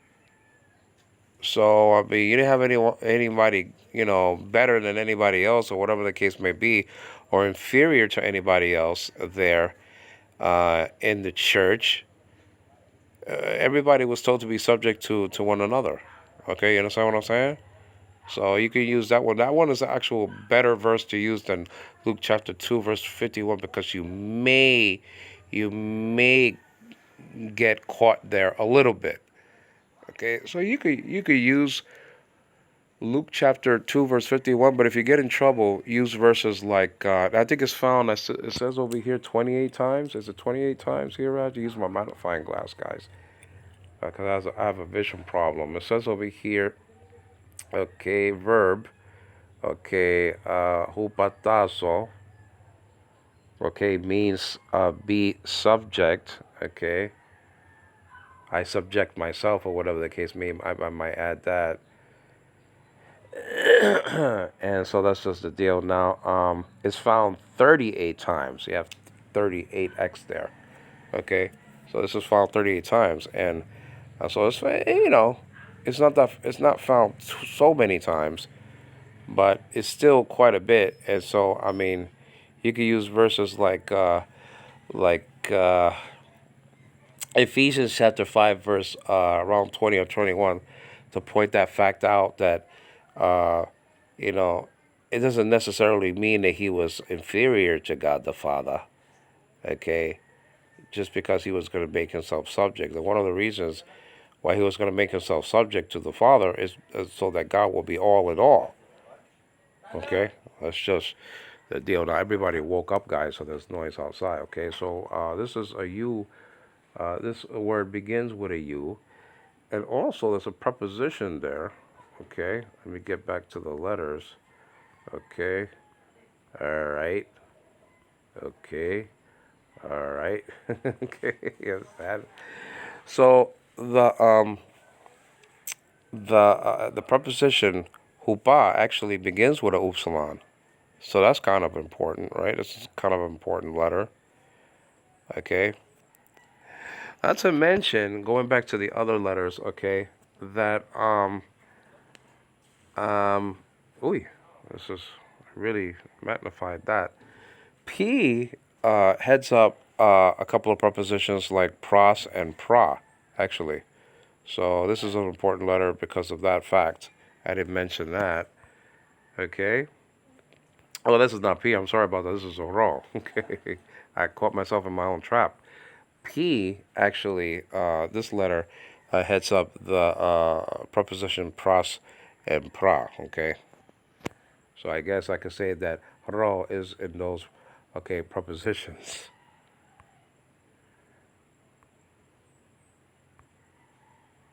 And that's just it.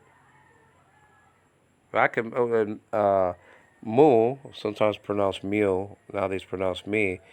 Meta, meta, the meta, that preposition is headed up by this M letter in Greek. But I could mention all the other things in the future. Actually, Luke has that capital lambda there. Okay, that's something that I didn't add. Okay, and so that's just the deal. And I can go on and on and on with these letters and tell you different things about them in the future. Okay, so let me just get back to, let's just finish part two. It's kind of funny that I fell in the trap of raw, thinking it's a P. Okay, very tricky. Incidentally, the P looking letter ro, which is an R, actually heads up the word for Rome. Okay, in the book of Romans. But if you see verse 7 of chapter 1, you see there is no, okay, article there between the object and the preposition. Okay, it doesn't have the article te there. Just like energe, it doesn't have the te. So just because, okay, a word doesn't have an article, okay, it doesn't mean that it's indefinite. Okay, that was a specific Rome. Okay, the Rome of Romes, if you will. You understand what I'm saying? Yet it doesn't have an article, and just because it doesn't have an article, it doesn't mean that is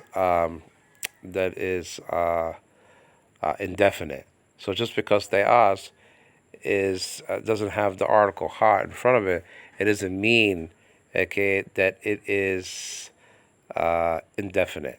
It's just pointing out that it's a predicate adjective. Okay, absence of the article is proving that, along with other factors. Okay, now let's go on. Sigma, tau, okay, upsilon. So this is the u in Greek. Also, you see this in the word for kurios. Okay, I mentioned, I believe I mentioned that, but you see it in the word for kurios. This upsilon, and in the word pneuma, by the way, and in the word for son, huios. Okay, huios, huiu, huio, huion. Okay, and that's just the deal all across the board.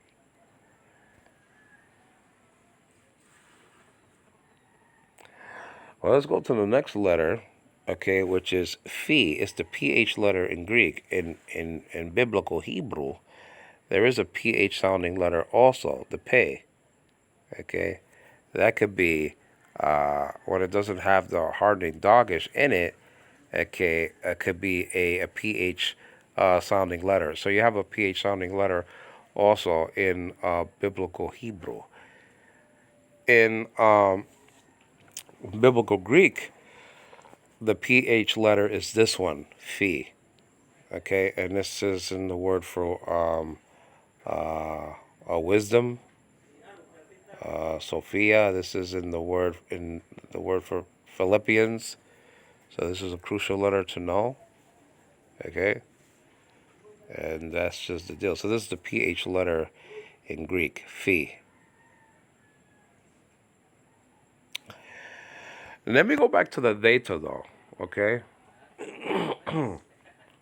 the theta is very crucial in a construction called, okay, the imperative. Okay, the theta, or no, I meant to say that the theta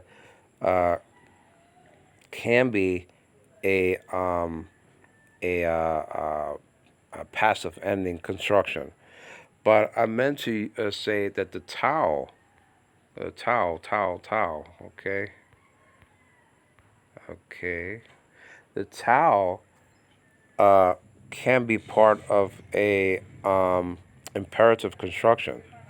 Okay? So I just forgot to say that about the towel. Excuse me, guys. So this is the PH letter in Greek phi. Let's go on, guys. Well, actually, I forgot this. Okay, that false has the letter phi in it. That he was, and the life was the light of men, right? Or is it the other way around? Okay, maybe it's both. But phi is in the word false, which means light. That's a very important word in the Bible. Actually calls Jesus the true light. Okay, in chapter 1, verse 9 of John's Gospel. In him was life, and the life was the light of men. So false was the light of men. Okay, or the life was the life. The life was the light of men. Okay, in him was life, and the life was the light of men. I'll get it though. I'll get it. Now this is the letter chi. Don't say ki, say chi. You understand what I'm saying? This is found in the word, okay? And I'll get it right now. I hope and I pray. Okay? There's horao there without the rough breathing, by the way. Arche.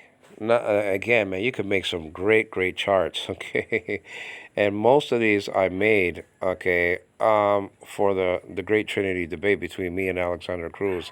Some of the stuff was already made for that video, so it was kind of like stock photos, for that debate. But you can make some really impressive looking letters. Praise God, He gets the glory, not me. And Carell Video Studio Graffiti. That's the program within that program. But over here, there's supposed to be a salt breathing marker, okay, but I didn't put it though. But arche, okay. So don't say arche. It's not a kappa. It's a chi. So it's really arche. In modern Greek, it will be archi. So the X-looking letter is a CH is a guttural in Greek, okay? It's a chi, like that. There is okay, so this is the third letter that I'm talking about. Let me return to the actual, it's just found 55 times in the Greek New Testament, by the way. Okay, so let me just get back, guys. Okay, it's right here. This letter chi is a CH letter, and in Hebrew, you also have a CH sort of a letter, okay? The cough can be that, okay? That, okay?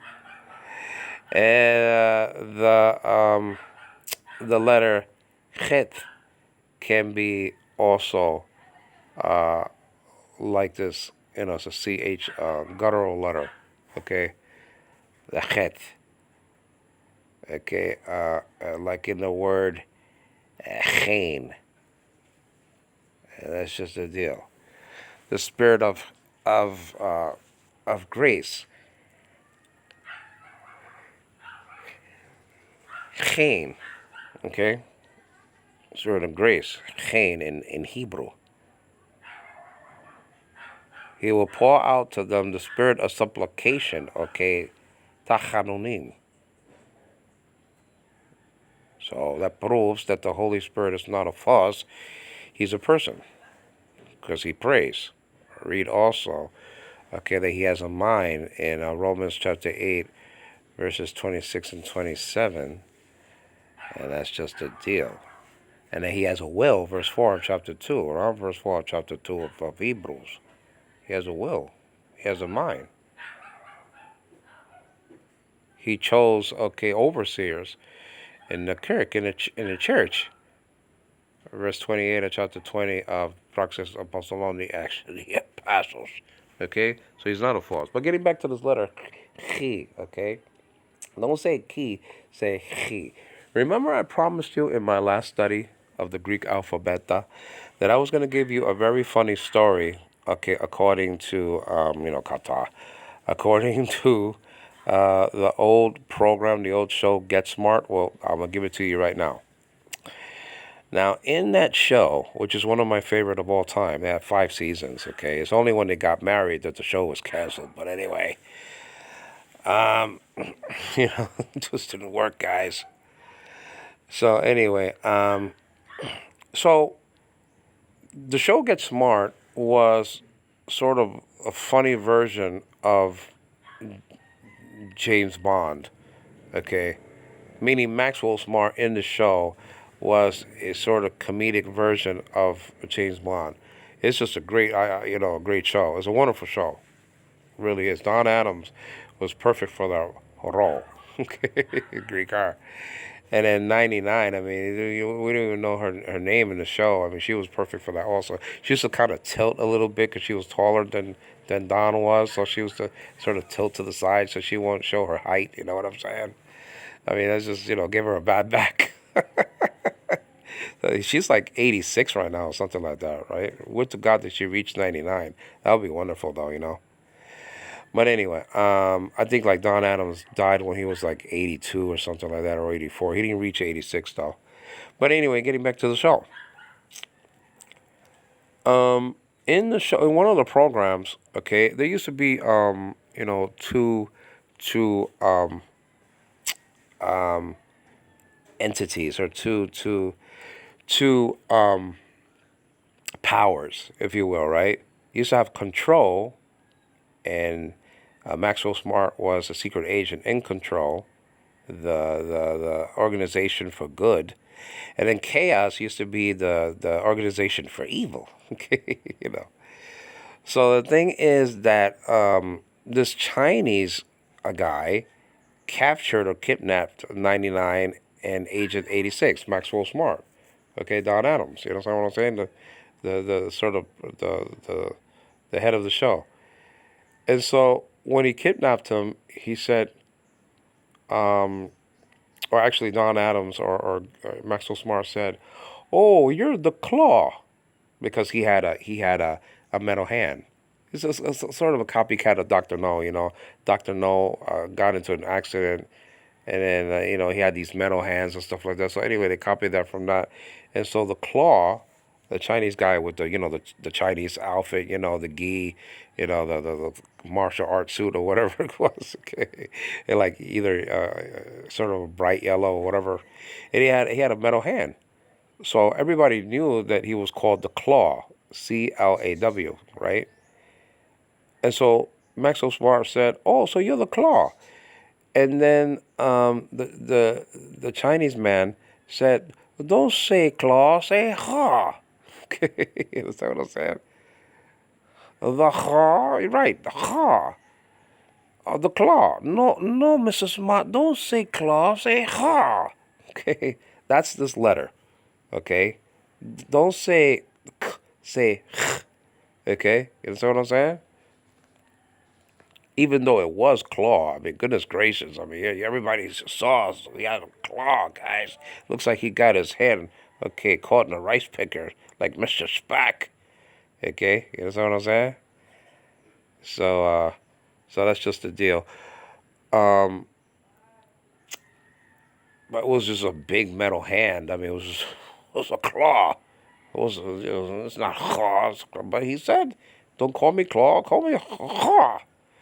So this is that CH letter in Greek, and it's very, very important because it's in the word arche, and let's get to it, okay? All right. So the word arche again is found 50 times, 55 times in the Greek New Testament, okay? And that's just the deal. And it's the word for rula or beginning. In Revelation chapter 3, verse 14, Jesus is called, okay, the beginning of God's creation. Well, first of all, Alpha and Omega is called the beginning and the end anyway. So just because somebody's called the beginning, and it's also in Isaiah, okay, just because God is called a beginning doesn't mean that he had a beginning. Okay, you understand what I'm saying? So just mention that to the JWs or anybody else. We can use the Bible either to reach or to defeat anyone out in the world. It doesn't matter if you're Islam. It doesn't matter if you're from the Catholic Church or from the Mormon Church or from the JWs. The Word of God is alive and powerful, sharper than any two-edged scalpel. Or sword. Scalpel, said Dr. Barnhouse, you know. Now, God can't operate on the heart. Take that one out, the heart of stone, and give you a heart of flesh, of sex. Okay, you understand what I'm saying? The God does operations all the time. You understand what I'm saying? That's just it. And so this is the letter, the X-looking letter. It's not an X in Greek. It's the letter CH. Chi. Chi. Okay? So that's just it. So you got the alpha, rho, chi, and eta now there. And when you're reading this for the first time, you think it says APXN. That's the problem of Greek, that visually some of the letters in Greek doesn't coincide with our English letters, okay, or even Spanish letters, okay. You understand what I mean? So this is remember that you read Greek from left to right, never from right to left, unless you're parsing the word. Just like Greek, you read it from left, from you read it from right to left, never from left to right, unless you're breaking up the syllables. Okay. So remember that you read Greek, just in case I didn't say it right, from left to right, like you read English, Spanish, Latin, French, Cebuano. So arche. In modern Greek, again, it will be archi. En archi ino logos, que o logos in proston theon que theos ino logos. John 1:1 in modern Greek, praise God. Okay? So this is found and recorded, okay, in the Bible. Also, it's found in the Bible in the Greek Septuagint. Okay? En arche epoiesen hate as tan uranan kai tain gain. Okay? The word for earth and the word for heaven is in the accusative case construction. Actually, the word for heaven there is in the singular. It's in the plural in Hebrew. Uranan there is in the singular. But alpha, lambda, lambda, alpha. So this is found, okay, as part of the prepositional phrase around 3 or 4 times in the Greek New Testament. And it's found in John 1:1, John 1:2, and also in Philippians chapter 4, verse 15. So arche is a crucial word in the Bible. Okay? But I was talking about Revelation chapter 3 verse 14. And it says in the King James, and I love the King James though, but it says in the King James that he is the beginning of God's creation. I like the NIV's translation of the Greek word arche, and they translate this Greek word into rula, that he is the ruler of God's creation. Okay, if you buy a volume like the Oxford Dictionary of Greek, okay, you're gonna see even in that dictionary, okay, that arche has a semantic range. Okay, it doesn't only mean beginning; it means ruler also. Okay, and you can't call Jesus meaning a creature or a beginning in that way, in that sense, because in the same verse 14 of chapter 3 of Revelation, you understand what I'm saying? He is called the He Amen there. Well, that title only belongs to the living God of Israel. And that's found and recorded around verse 16. I think verse 16 of chapter 65 of Isaiah. So God only has that title of the Amen. And so in this, so in therefore in the same chapter and verse that witnesses speak about that Jesus is a creature, well, that's a stupid okay way of putting it, because in the same verse it calls Jesus the Amen, and nobody has that title except for God in the Bible. Okay, you see? Go right there. Arche. That's just a deal. Now let's get back to this. Now, what's that? That's arche also, and again, I couldn't put the final sigma, guys. Okay, arche and telos over there. All right, let's get back to the alphabet and let's finish. Okay. So let me see. Where do I have? Okay, so I made several sets of alpha. I think right there. The V. Okay, so that's the chi. You understand what I'm saying? The chi. Don't say ki. Say chi. Well, after and do I have an example here of that? Let me see. That's just. Oh well, of course, of course. You have the chi as the first letter of the title of Jesus. Christos. Okay? Christos. I mean, this letter's essential. Okay? I mean, that's just a deal. I mean, this letter is absolutely essential in reading, okay, the title of Jesus, Christ. Okay? So, yeah, thank God I didn't skip over that.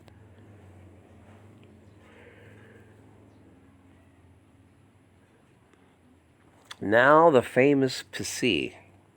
Okay, what is this letter? Well, remember that we saw, okay, the letter, I should say, Kasi. And let me see if I could get back to that. Okay, Kasi. Okay, right here. Remember I said that there are a couple of letters in Greek uh, that are letters that have two letters at the same time, meaning two sounds at the same time. Kasi is one of them. Okay, that's a K. We saw that this is a KS letter. And this letter, okay, is a PS letter, Psi. Now, this is absolutely essential, along with the Kasi, okay, to know that something is in the future tense and a verb. Okay, so this is absolutely essential. And Psi, it's a PS letter, and you see that in Blepso. Okay, I will see. Okay, so this PS letter is absolutely essential. Okay, to understand, to sort of decode. Okay, this is a PS letter in Greek. PS, like in the word, or I don't know if it's a word, but oops, flips, laps, lips. I mean, think of some of yourself. You know what I'm saying? Can you think of more? No, not sports, because sports is a TS. That's like in Sade. That's using like the letter Sade in Hebrew. Okay, PS. Okay, flaps, pops. I don't know if that's a word, pops. POPS. But if you were writing it out in Greek, transliterated that into the Greek, it'll be P, Omicron, and then Psi. Okay, like that. Right? They wouldn't like that though. Okay, the Greeks. But this is a PS letter in Greek, and you can figure out some more, PS sounding letters. You see flaps, pipes. It's another one, right? Um, I think I said flips already, right? Flips. Um, I don't know. I don't know any other. Of course, I know, but there's just not coming to mind. So maybe you can just come up with some. I said lips already. Okay. Laps. Uh, I don't know. See, when you're here in the Philippines for such a long time, you forget your English. I'm telling you, man. Come on, man. Like Joe Biden. Come on, man. So this is the PS letter in Greek, and it's actually known to be in mythology. Okay, we just mentioned, Artemis in this study or the last study. Okay, Artemis, the false goddess that appears. Okay, in Praxis of Apostolos, the apostles. Okay, um, you know, uh, the Acts of the Apostles of chapter 19. I hope I didn't put my hand over the speaker. Okay, I hope I didn't. Um, so I hope I don't have to do this again. Okay, but well, I spoke about Artemis, the Artemis rocket going up soon to the moon. Actually, I don't know if it did the test run, Artemis 1, but I hate, and you know something is, you know NASA doesn't even know what, they never know what they're doing anyway. I mean, they're great, but the shuttle exploding in 1986, and again the mistake done in what, 2003? It was, 2003. Okay, that the other one was destroyed. Two shuttles were destroyed out of the five ships. Okay, or four or five ships, because there's three. Okay, so it was, yeah, so it was five original shuttles that were made, and don't count the one in Russia. Okay, so that's a copycat, though, guys. But they don't know what they're doing. I mean, NASA. I mean, so if you listen to if you know the mythology behind Artemis, I mean, um, she was born first.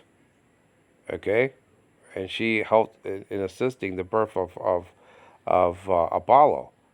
But NASA launched Apollo first in 1969, and Artemis, okay, in 2022. I mean, it doesn't make any sense. You know what I mean? They should have launched Artemis in 1969. Actually, Apollo 1 was a disaster, and Apollo 13 was a disaster also. I thank God that everybody survived that fiasco. And they should have done it the other way around. But I mean, NASA never gets anything right. I'm a NASA fan in a sense. I'm not a fanatic, but I love NASA because of the $6 Million Man show. I just mentioned Get Smart, but the $6 Million Man show was to me my favorite all-time show is the $6 Million Man. You know, and A Voice at the Bottom of the Sea comes after that for me. But because of that, but they don't know what they're doing. I mean, it's just a deal. Let's get back to this, okay? And NASA's great. I mean, NASA, National Aeronautics Space Administration, but still, they do these mistakes, and it cost the lives of 14 people in the shuttle during the shuttle program. But let's get back to the Greek letters, okay?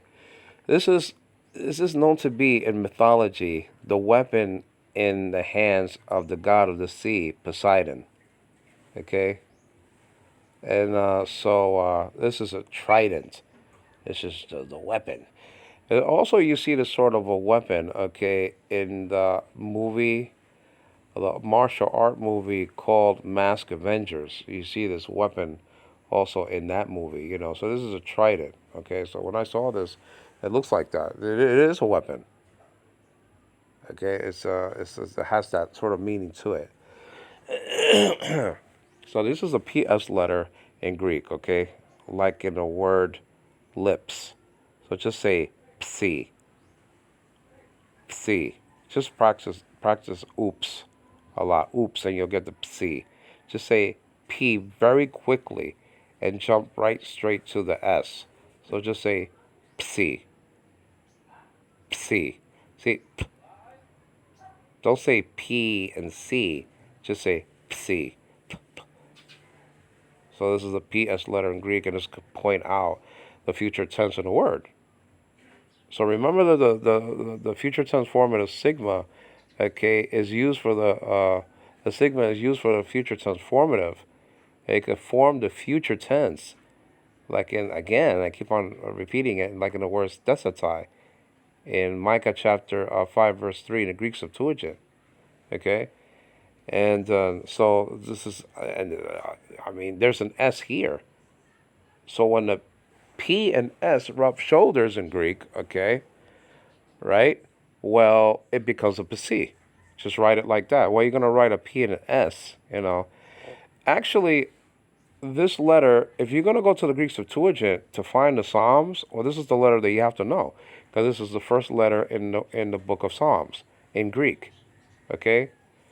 So this is absolutely essential to find any Psalm, okay? If you're really looking at the Greek Septuagint, like let's say Sir Lancelot Brenton's copy of the Greek Septuagint, well, then you have to know this. If you're just looking at an app like I have on my phone, you don't need to, it'll just say Psalms, you know, PS, you know, Psalms. The problem with English-speaking people, like me and you, right, that were born in the United States. Okay, I was born in the United States around 1965. To my chagrin, yes, I'm 57 years old now, guys. It's just like Yogi Berra used to say, it's getting late early. Okay, that's what I'm saying. That's just the deal. So I mean, the problem is that we don't pronounce the P and the S together, like in that Alfred Hitchcock film. I mentioned Torn Curtain because of the P sounding like a pie. Psycho, that masterpiece by Alfred Hitchcock, right? That, I mean, you don't pronounce the P, and you don't pronounce the P in the word, okay, all right, Psalms. It's silent, and then we carry that to Greek, that mentality, okay. So when we look at the word pneuma, when you hear, older studies, I'm not going to mention any names because these are wonderful, Bible teachers, but the older Bible teachers used to pronounce that as pneuma. Okay, they didn't mention the P at all. And it's not really pneuma, it's pneuma. It's just like the word for tomb begins with a M and a N in Greek, mu and nu. Well, you don't say n, you say men like that with an eta. So that's the problem with English, that we carry certain things, okay, over from English to Greek. Sorry, guys. My asthma is acting up. I just learned that you can get an asthma pump over here in the Philippines for just a couple of bucks. I think like 250 pesos, which is $5. All right, now, so this is the PS letter in Greek, and so it's very, very important. Okay, PS letter, an anchor-looking letter in Greek.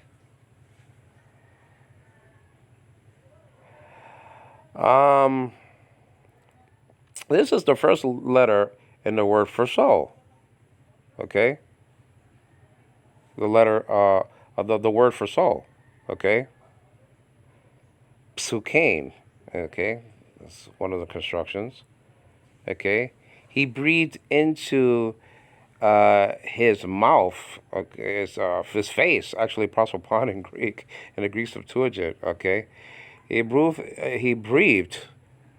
Actually, Jesus mimicked that. When Jehovah's Witnesses tell you that, well, he became a life-giving spirit, well, first of all, agenita is not found for Jesus there. It's found for Adam there in verse 45 of chapter 15 of 1 Corinthians. Okay? Agenita is found for Adam becoming, okay, a living being, right? Right? But it's not found for Christ, though. Just tell them that right off the bat. But tell them a life-giving spirit doesn't mean that he was given life. It doesn't say, um, you know, and Adam became a living soul and then Christ became a living soul. It doesn't say that. It doesn't repeat the same thing. It just says that he was. You could put, some translation says he was, okay, a life, a giving spirit. He gave life. And then a perfect example of that I found in the Bible, in the New Testament, was the Gospel of John, chapter 20, verse 22, okay, where he breathed into his disciples, okay, and said, receive the Holy Spirit. Receive the Holy Spirit. See, a life giving spirit. Jesus was a life giver. I just mentioned that. And his life was in him was life, and the life was the light of men. There you go. It gave them light. It gave them life. You understand what I'm saying? So that's just the deal. All right, let's get to another letter. The last letter, Omega, which has a numerical value of 800.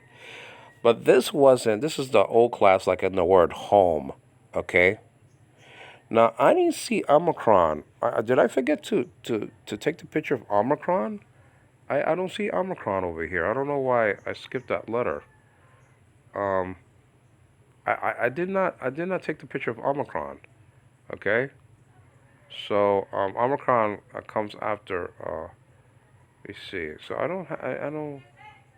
I don't see that there.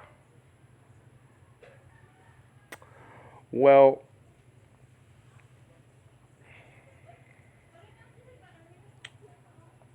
let me see something over here, guys. Okay.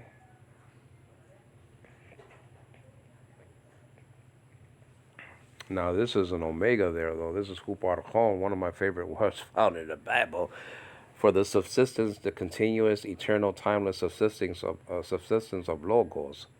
Okay, found and recorded in verse 6 of chapter 2 of Philippians. So you see the omega there, omega being the second to last letter, okay, of this Greek word, okay, huparchon, and it means subsisting. It's a participle. It's a participial construction, okay.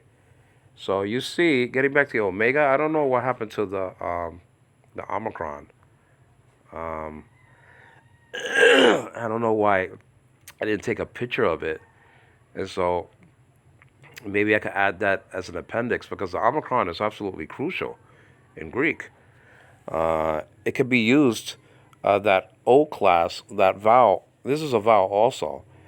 And so you got vowels in Greek. You have the alpha, and then you have the eta, and then you have iota, and then you have epsilon, and then you have omicron, nowadays called omicron, and then you have this vowel omega, which is the last letter.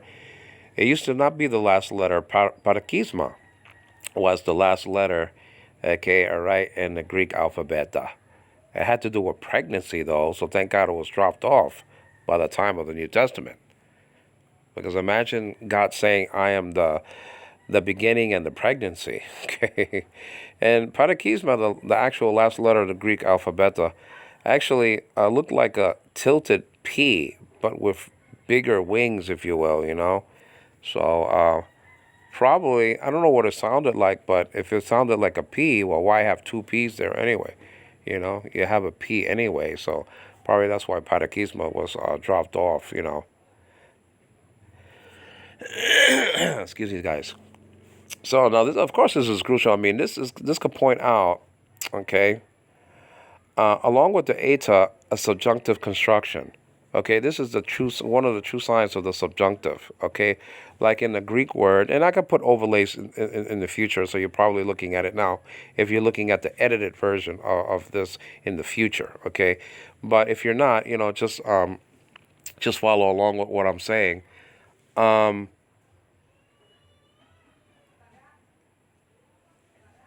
the true sign of a subjunctive is either eta or omega.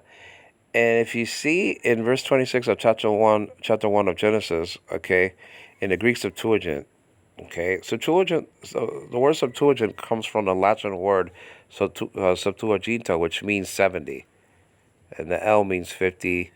And then I don't know why in the Super Bowl Super Bowl 50 didn't just have the L; it just had the numbers, 50. But so L means in numerical, in the numerical scheme.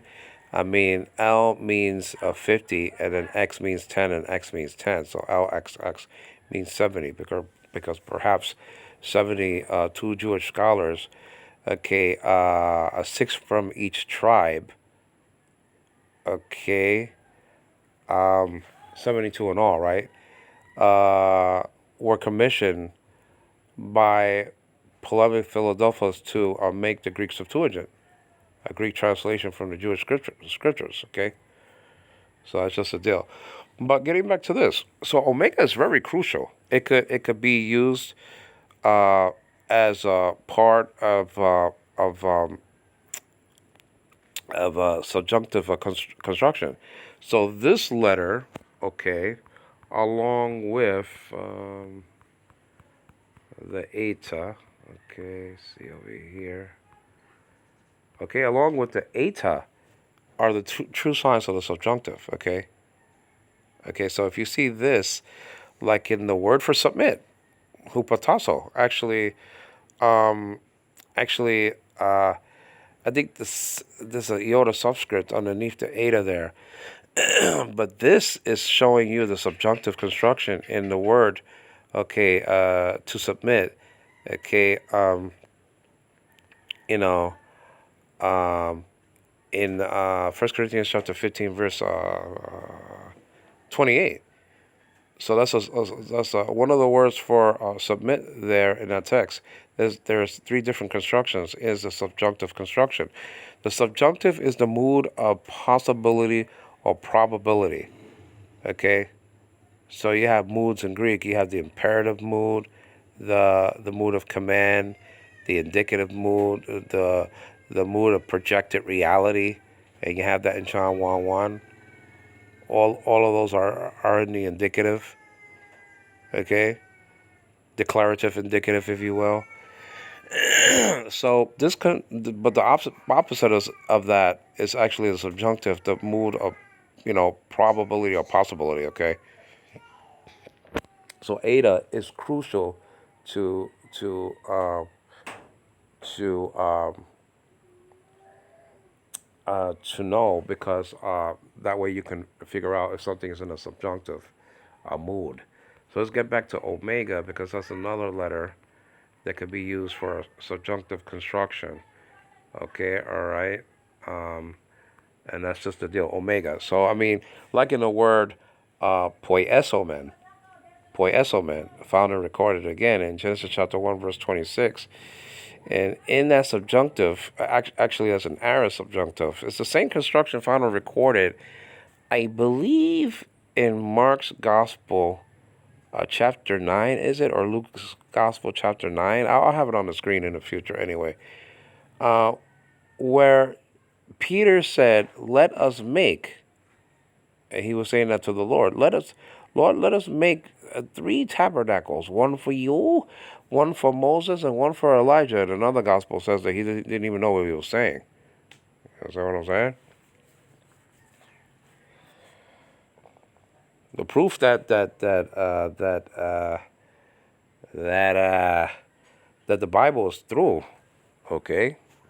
It's this thing flip-flops all over the place. I got to put an overlay on that, okay? It's that.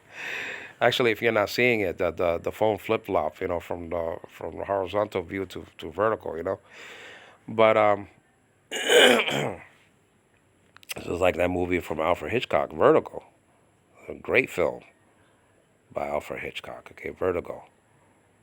So that'll be actually the Greek vita for vertical, right? They use that, transliterate it into the Greek. So poiesomen, it has an omega in there, okay, and then and that's why you have to be consistent in your approach of pronouncing, okay, these Greek words, because nobody's perfect. Okay, I'm not perfect either, but I'm just saying we have to try, because then you're gonna make something that's not a subjunctive sound like a subjunctive. That's the problem with saying O for ah and all that other stuff, sounding your omicrons like omicrons. Well, then you're changing, okay, you know, audibly the construction.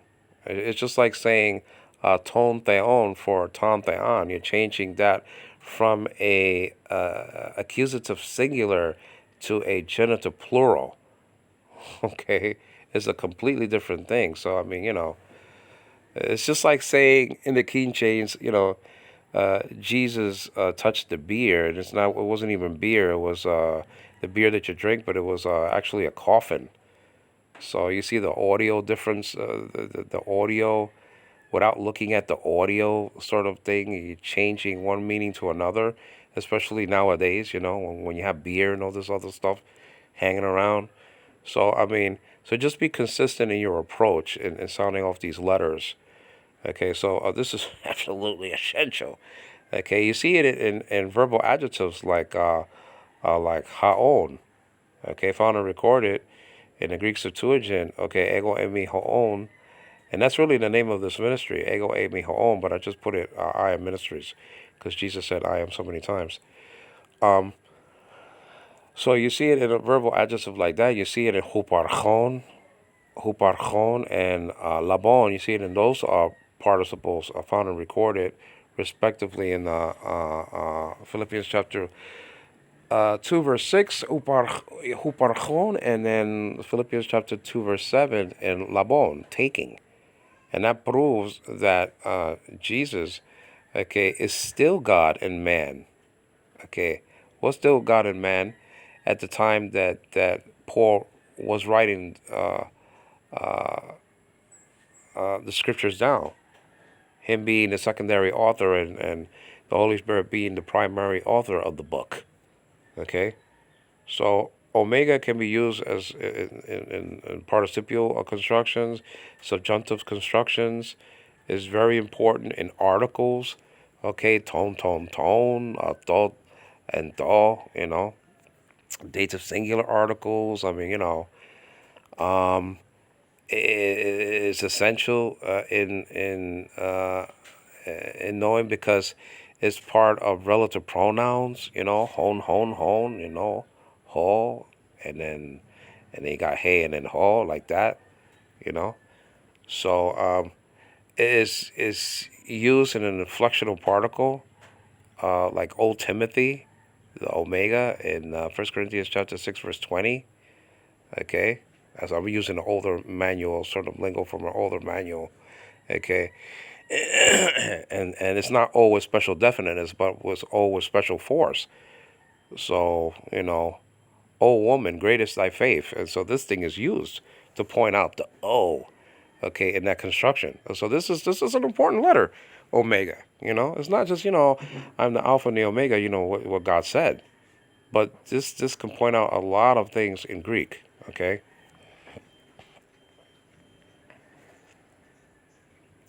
So omega is the last letter of the Greek alphabet now. Okay? That's just all there is to it. Again, a numerical value of 800. Well, guys, I didn't have the Omicron, so, I mean, let me pick up something let me see an Omicron over here, so our study will be complete. And this is yours truly right there, when I was younger. I think that picture, was when I was, 47. I'm 57 now. So I still look basically the same. It's just that's a lot more gray.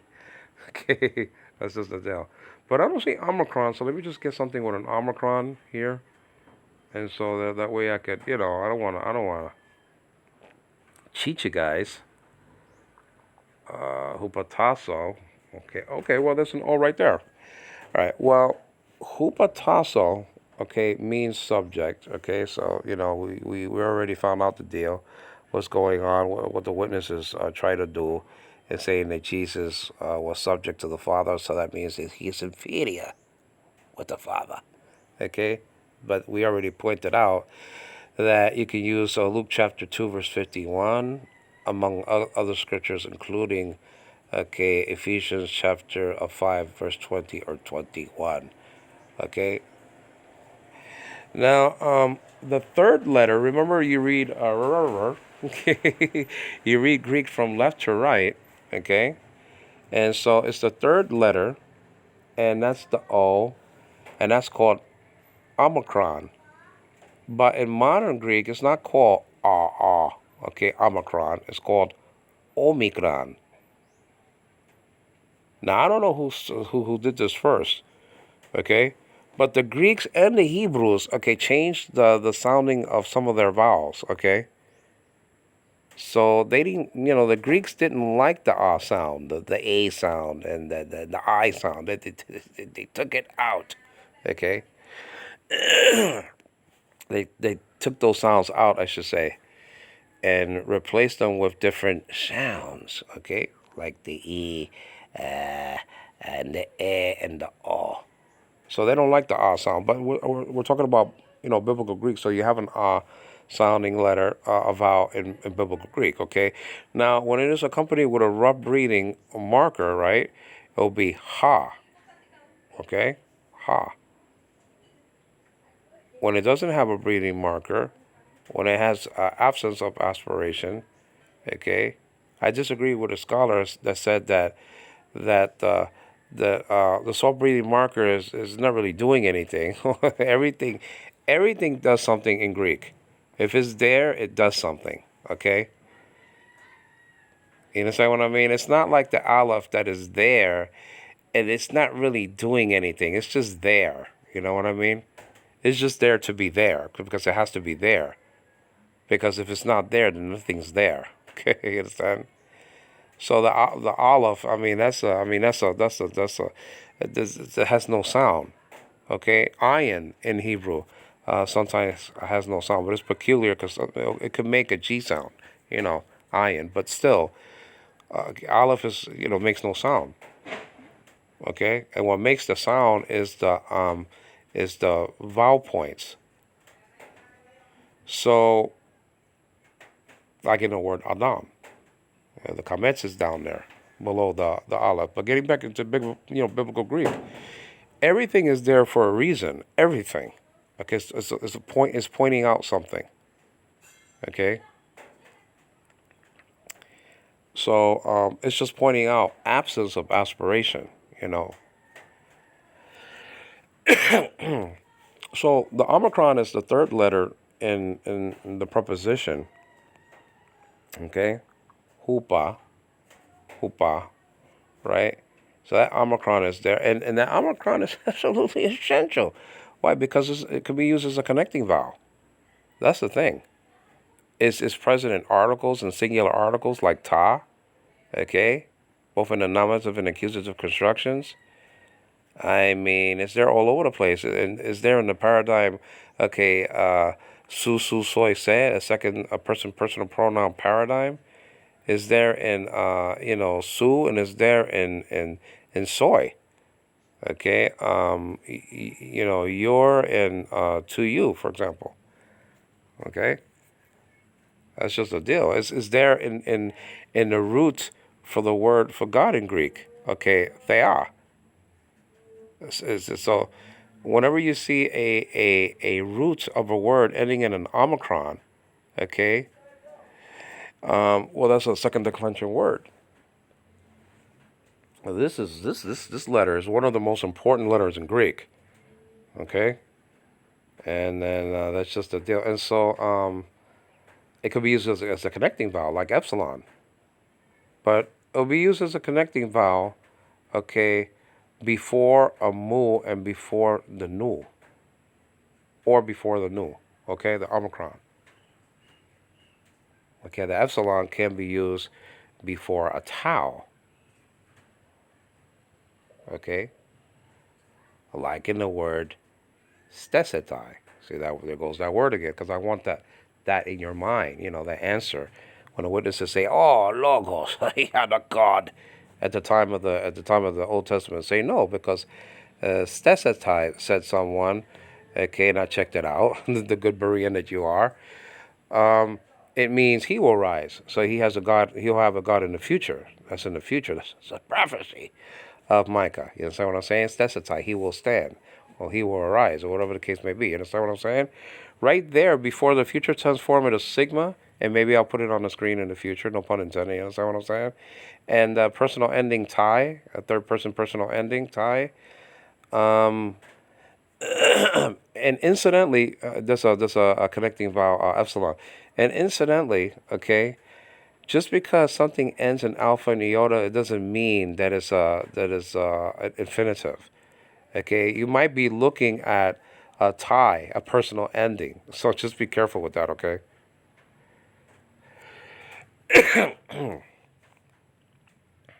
So Omicron is not it's not the last letter of the Greek alphabet, but I forgot to take the picture of it, guys.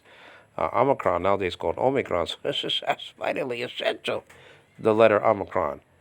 Okay, I mean it's just I mean, it's there in logos. It's there twice there. Theos, theon. Okay, it's all over the place.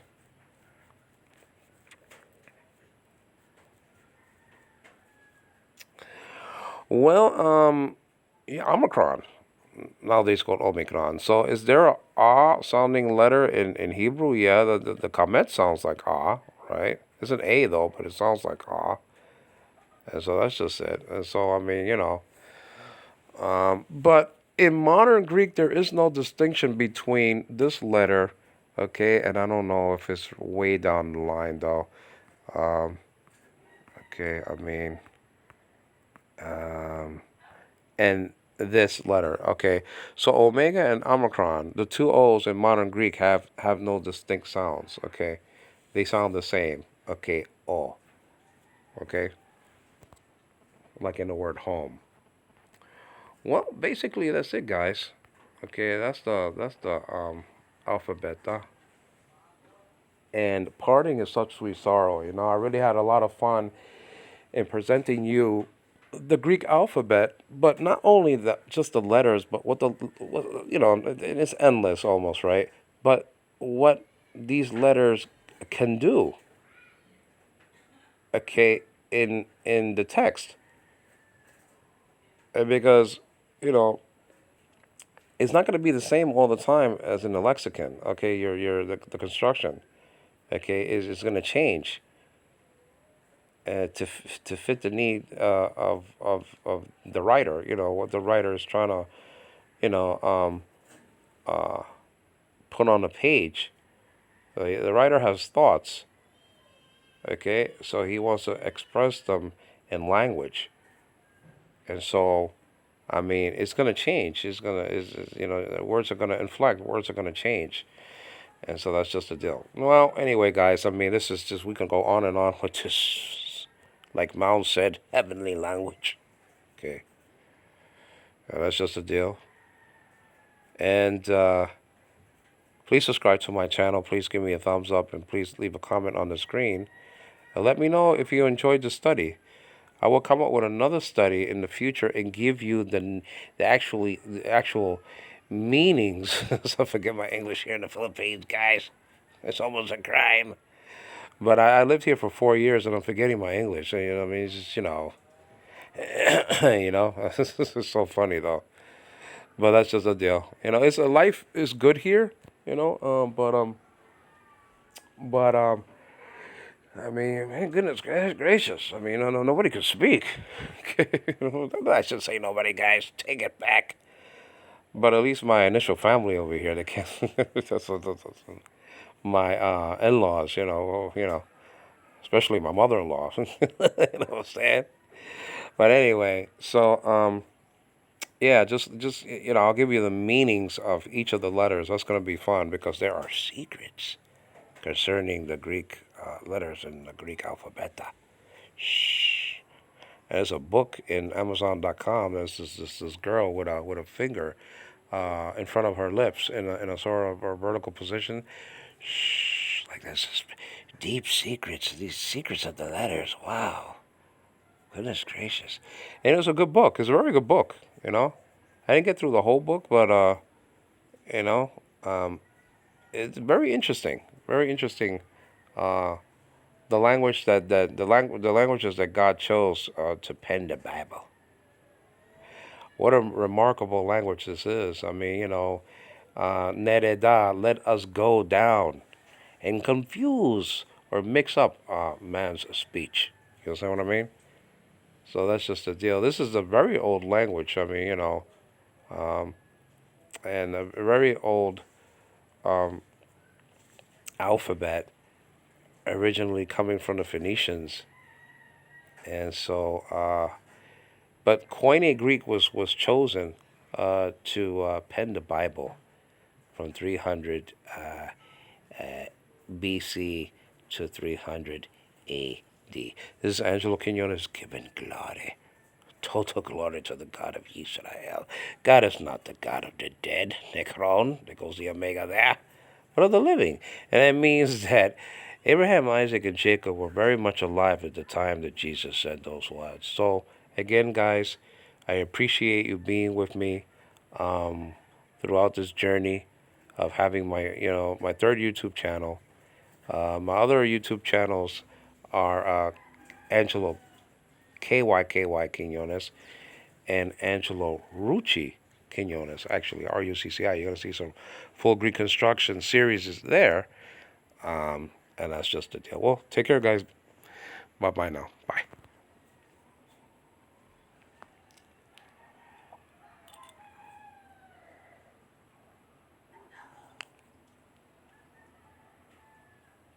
And there goes the roosters again, And so I guess that's the Greek R. Okay. Don't say ro, say ro. Okay. And actually, they do that while we're awake, even at lunchtime. Cried out loud. Okay, take care, guys. Bye-bye now. Bye.